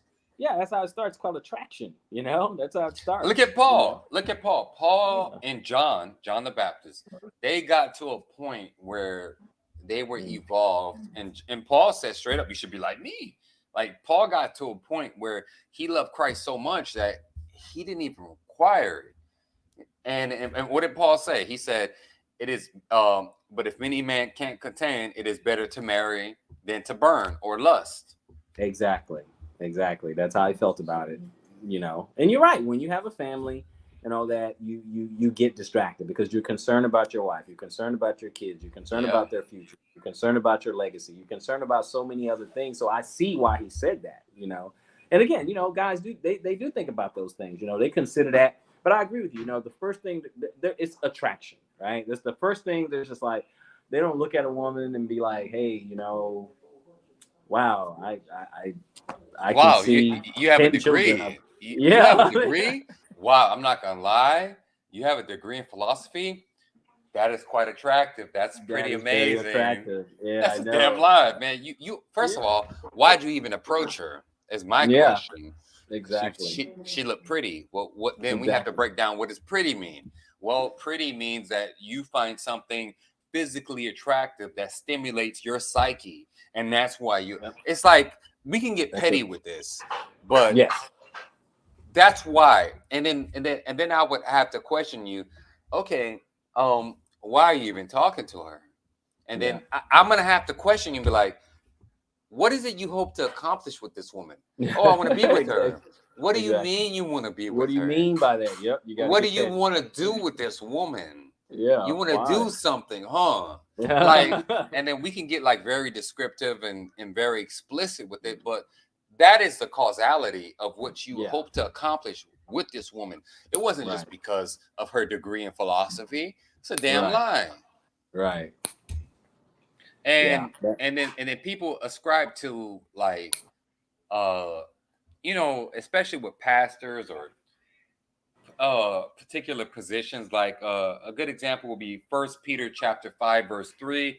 And Okay. this is a scripture where Peter, in this verse, First Peter 5:3, where Peter is calling himself an elder and saying elders are to be examples to the flock.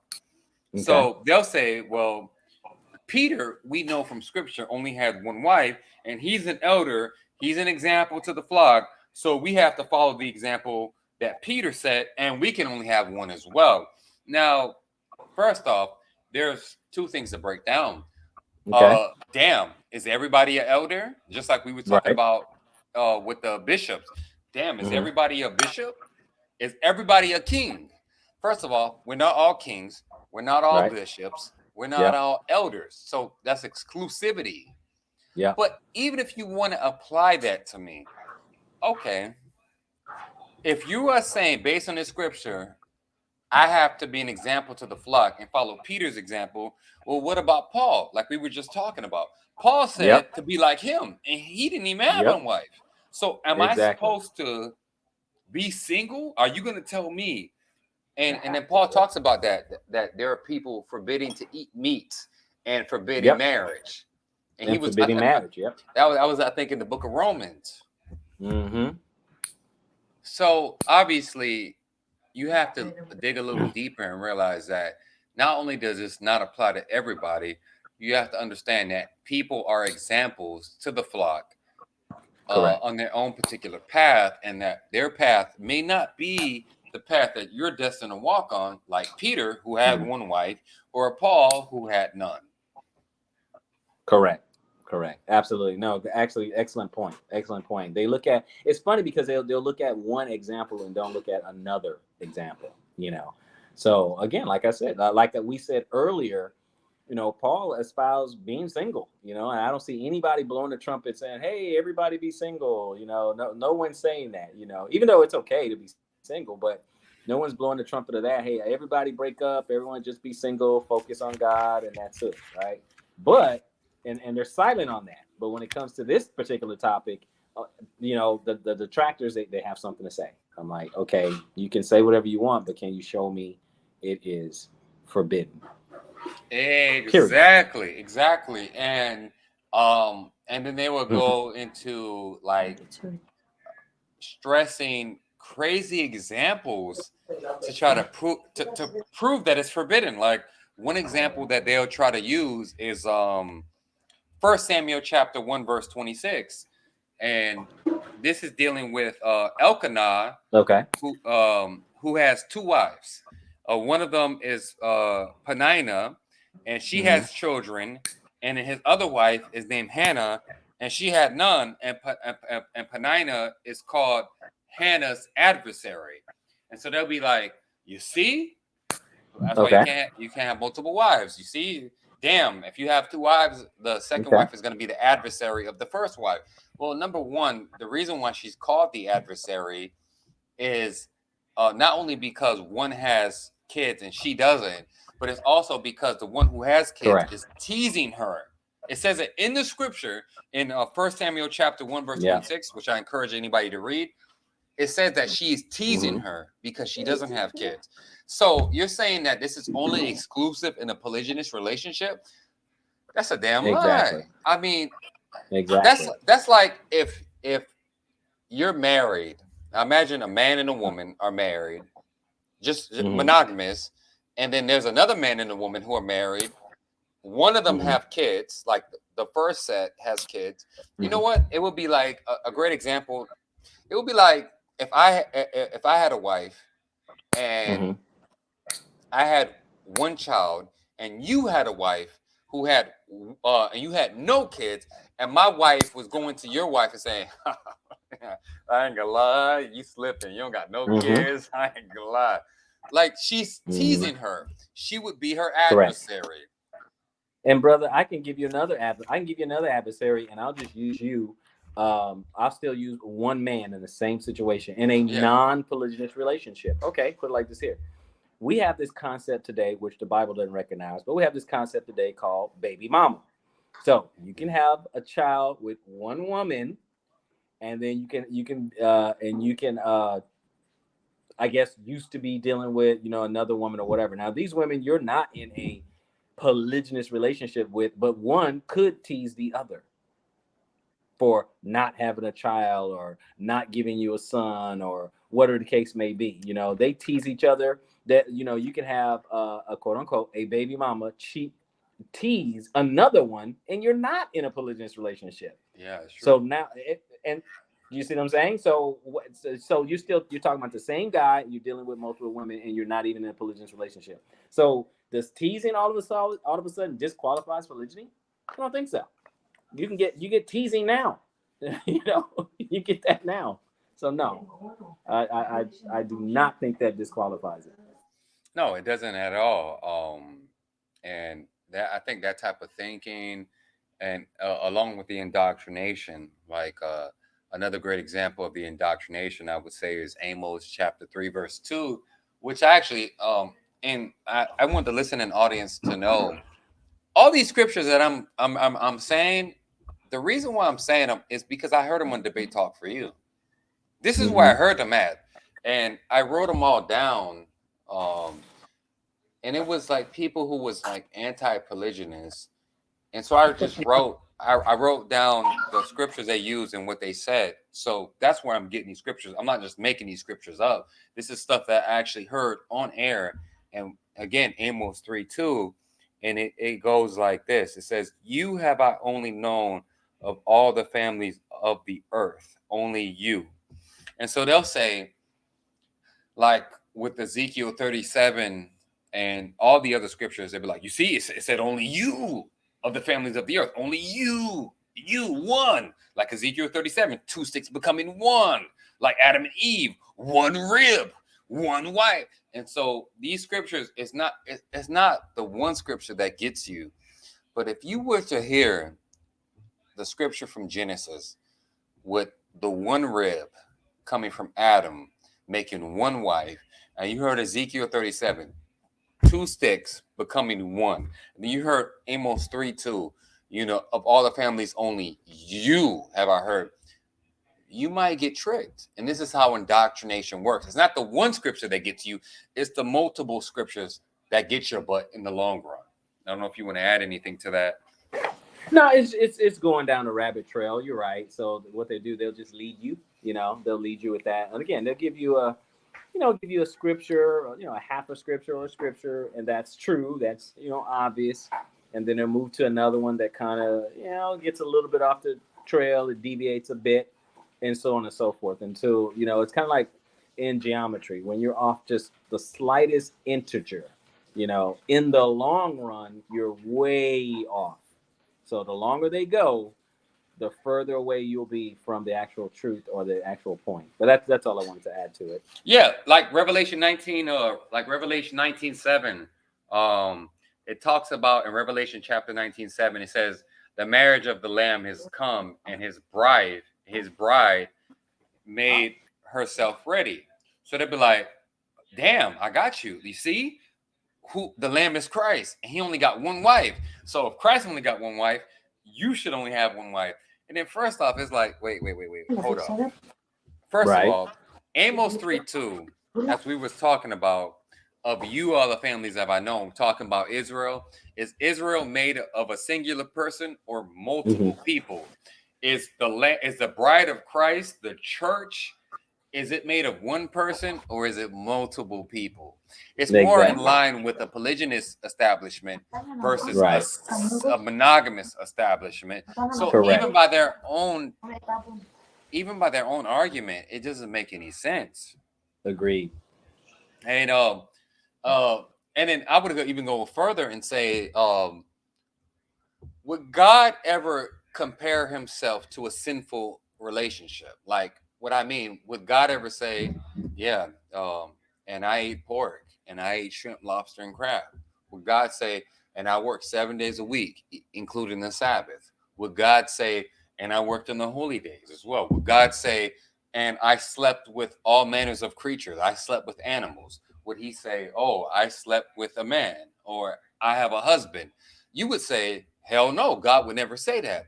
But there's a scripture in Ezekiel chapter 23, verses 1-4, where God is talking about having two wives, Aholah, which is Samaria, and Oholibah, which is Jerusalem. And it mentions the same thing in Jeremiah 31:31, where the Most High mentions the house of Israel and the house of Judah, and it says he was husband to them, plural. So here, God in both these scriptures are being depicted as a polygynist. And if you compare Ezekiel 23 and Jeremiah 31:31, that's 4 wives he's saying that he has. 4.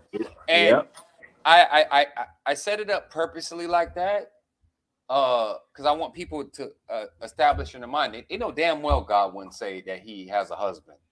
Exactly. But he has multiple wives, though. So why would he say that?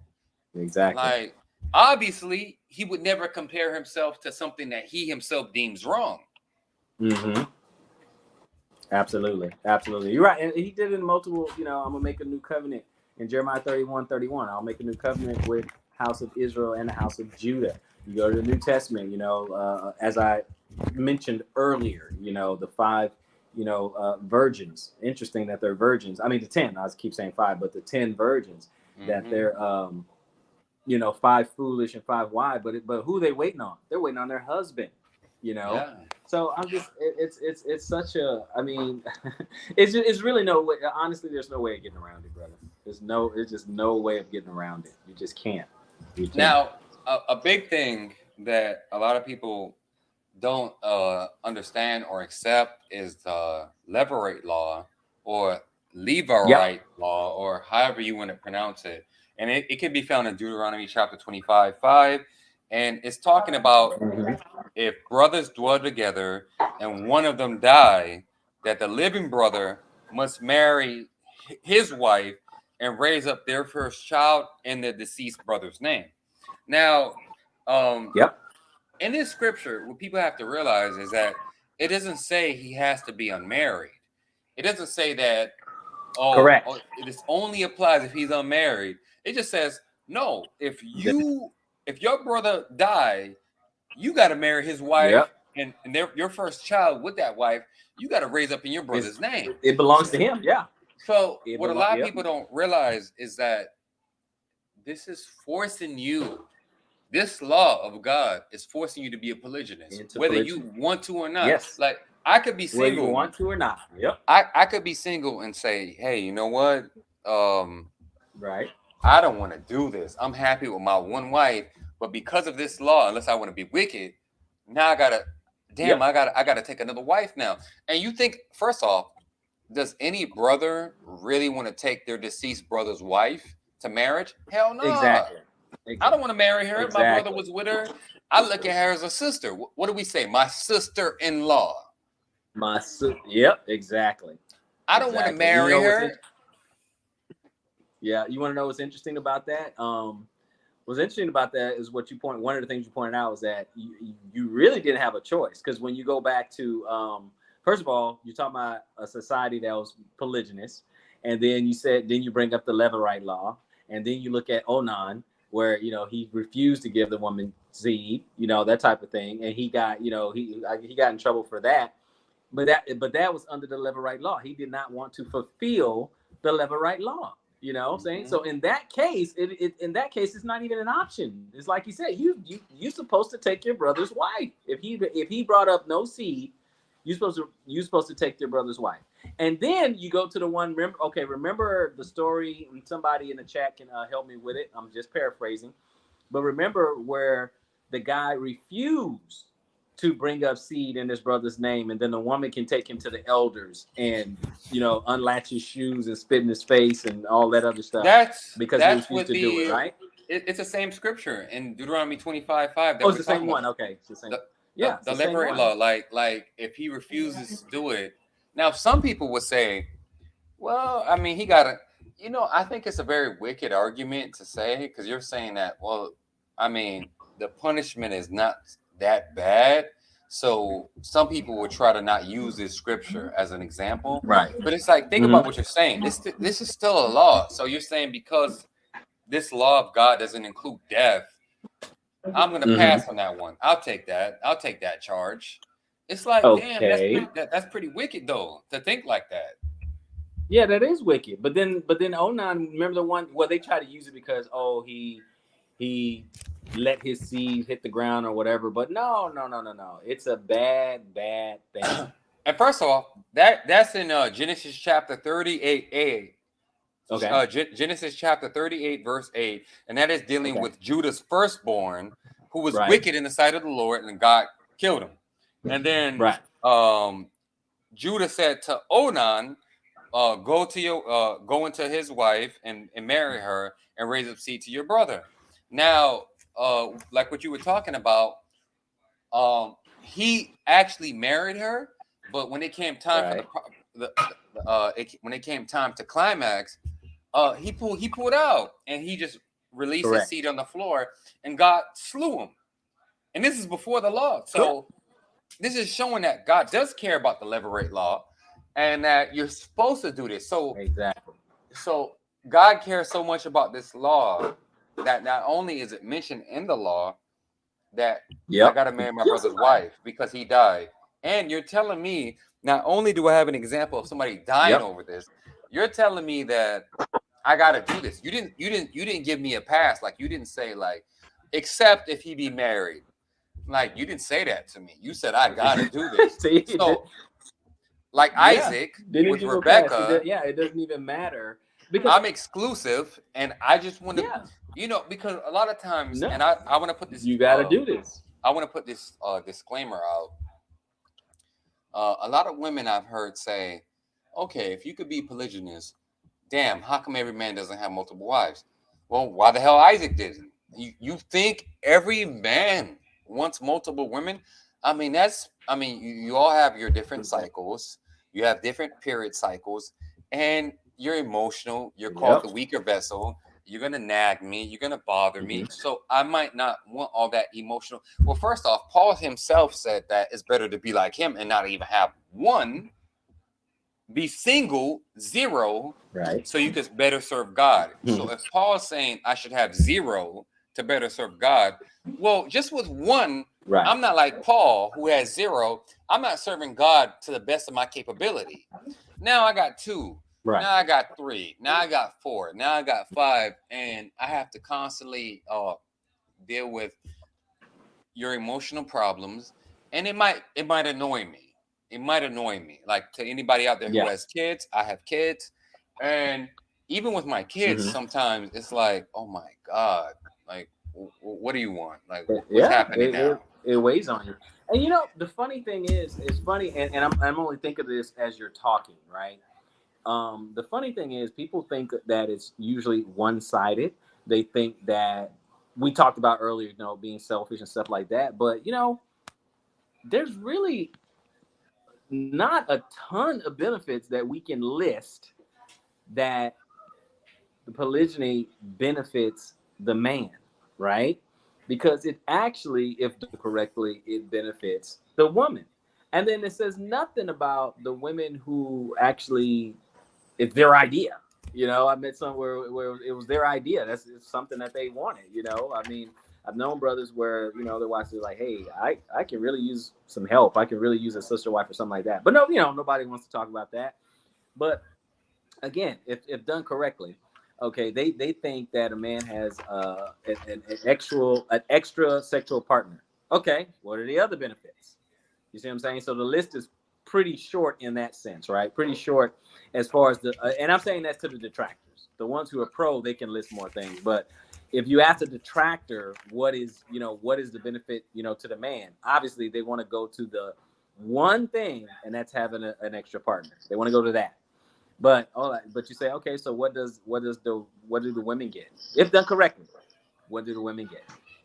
They get guidance, leadership, protection, provision, so on and so forth. They get to help continue, another man's lineage. You know what I'm saying? There's a lot of other benefits. There's a lot, right? But they don't want to talk about those.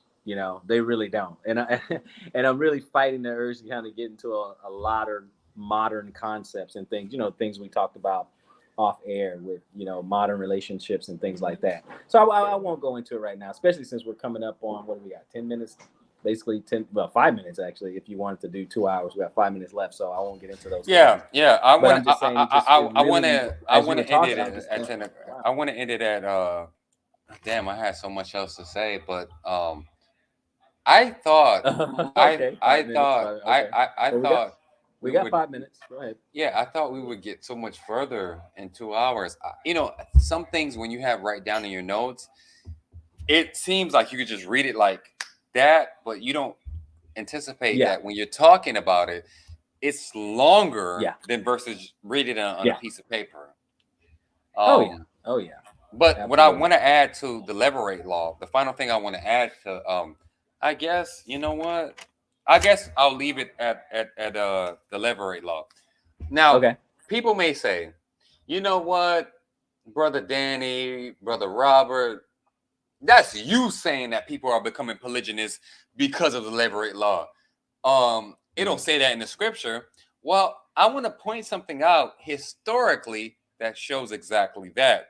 Now, again, anything I mentioned, I encourage you not only to read the scripture yourself in context, I also encourage you to research anything I say and challenge it. Um, Mm-hmm. so there was two groups, one called Hillel and one called Shammai.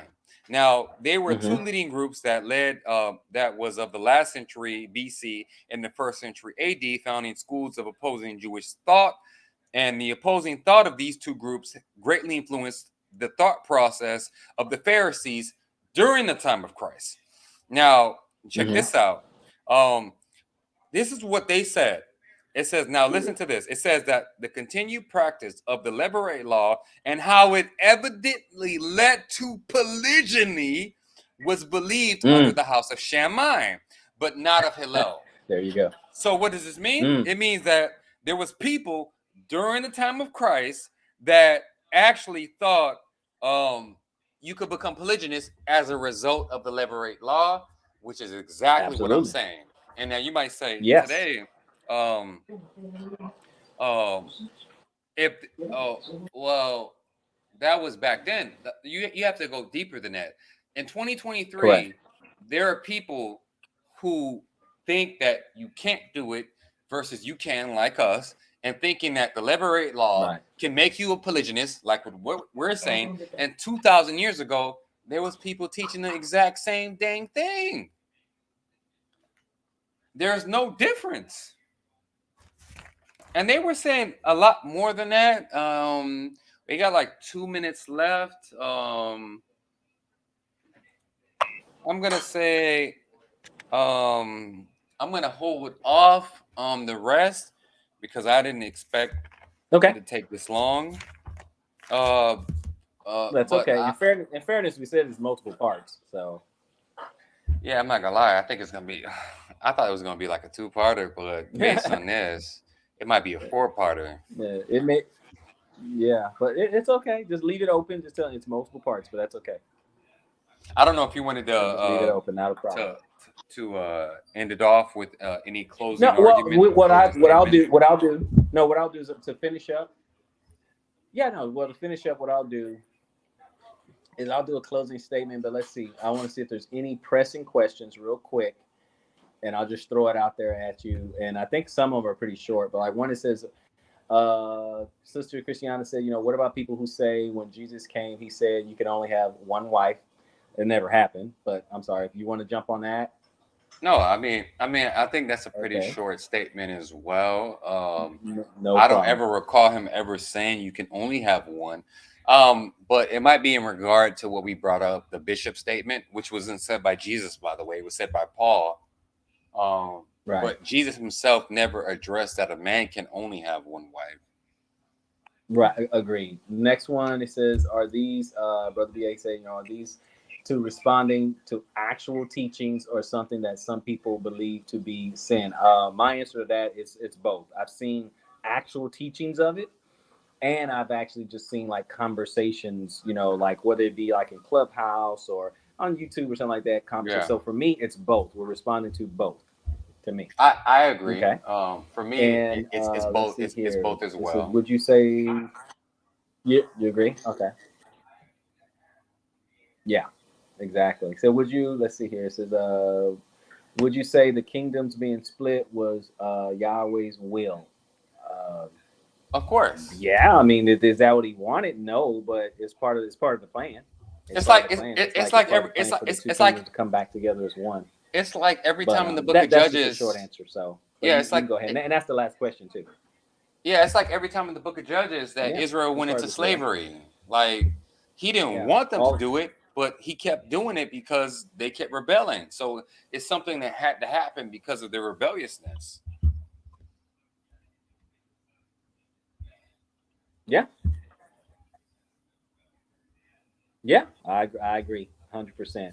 And I'll let you close. My closing remark, brother Danny, is I think this is a topic that people need to really closely examine and leave their personal biases, at the door, right? You got to, for me personally, I don't really care which way the scriptures are leaning on any particular topic. I just care that get the proper understanding. I care that I get the truth. To me, the truth matters. So it doesn't matter. I didn't write it. I didn't write the Bible. I just want to understand it. That's what I endeavor to do. So I think people really need to consider those things when they go into the scriptures and try to always exegete and not eisegete. I think that's a problem there. I think that particularly in these modern times, people keep fighting against it. And I think, to be honest, if I go back, I don't know, up to 5, 6, 7 years or something like that, I think it's starting to loosen up a little bit. But for me, in modern times, I see Ezekiel 3, happening. And we know the chapter that comes after Ezekiel 3. So it is definitely starting to come to fruition. I'm starting to see it in 4K. I really am. So we'll see from there. But that's my closing remarks. That will be my closing remarks. The only thing I have to say is that uh, polygyny is not even my main focus. I'll put it out there what me and Robert hope to accomplish in the end, which is the main topic we want to talk about is which we're going to get to is that can a woman, biblical marriage, can a woman divorce their husband? It's our stance that I don't think a woman can divorce her husband, not only in any particular reason. I'm saying for nothing, she can't do it. But, that was going to be the first thing we talked about. But I was thinking about it and I was like, I think to better understand that subject, you have to better understand polygyny. It's just my opinion.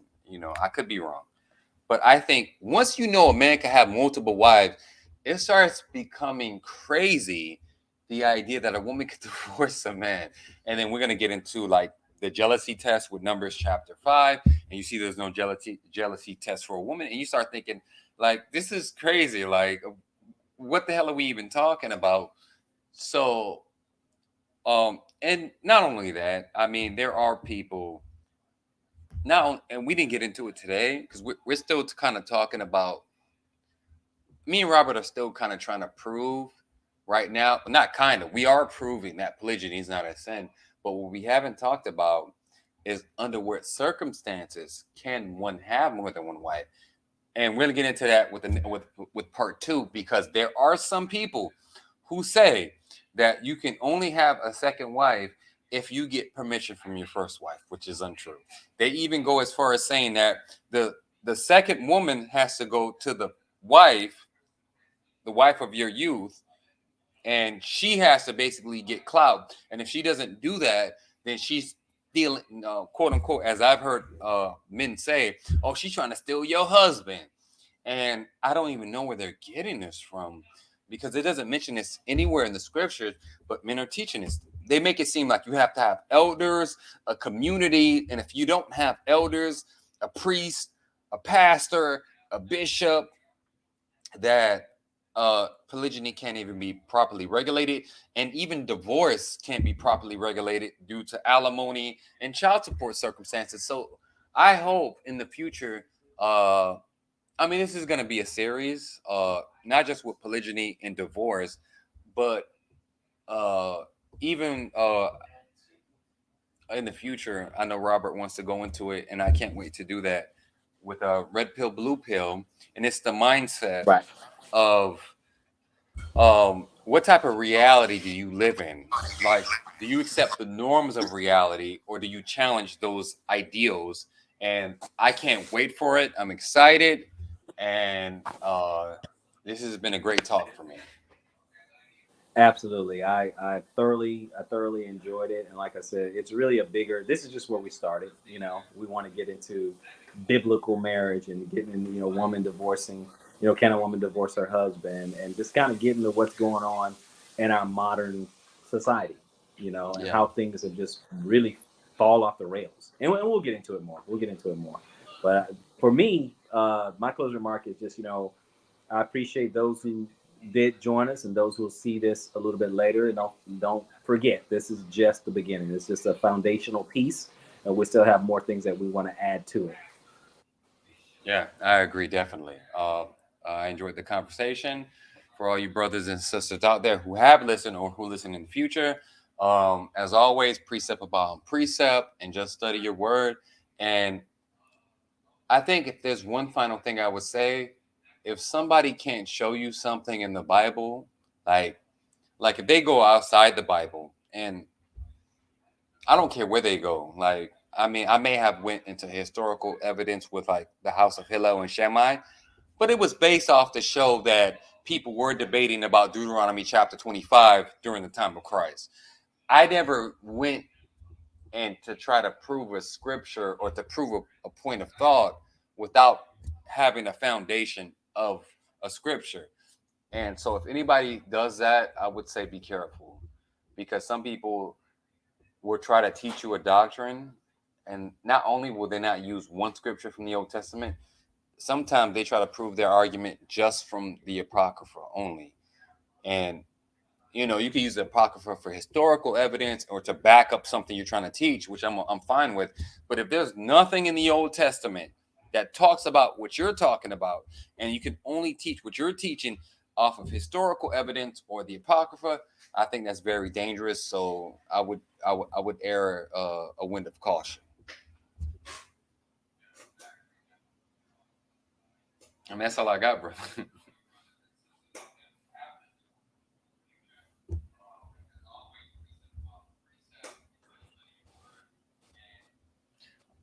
All right, Robert. So it's been Agree. a great Agree. talk. I guess till next session. All Talk right. to Well, talk to you shalom, soon. everybody. We again, me and brother Danny, we appreciate you guys joining us, giving us some of your time, and definitely go in the comment section. We'll jump in that comment section. Yeah. Talk to you guys soon. Shalom. All Shalom. right, shalom.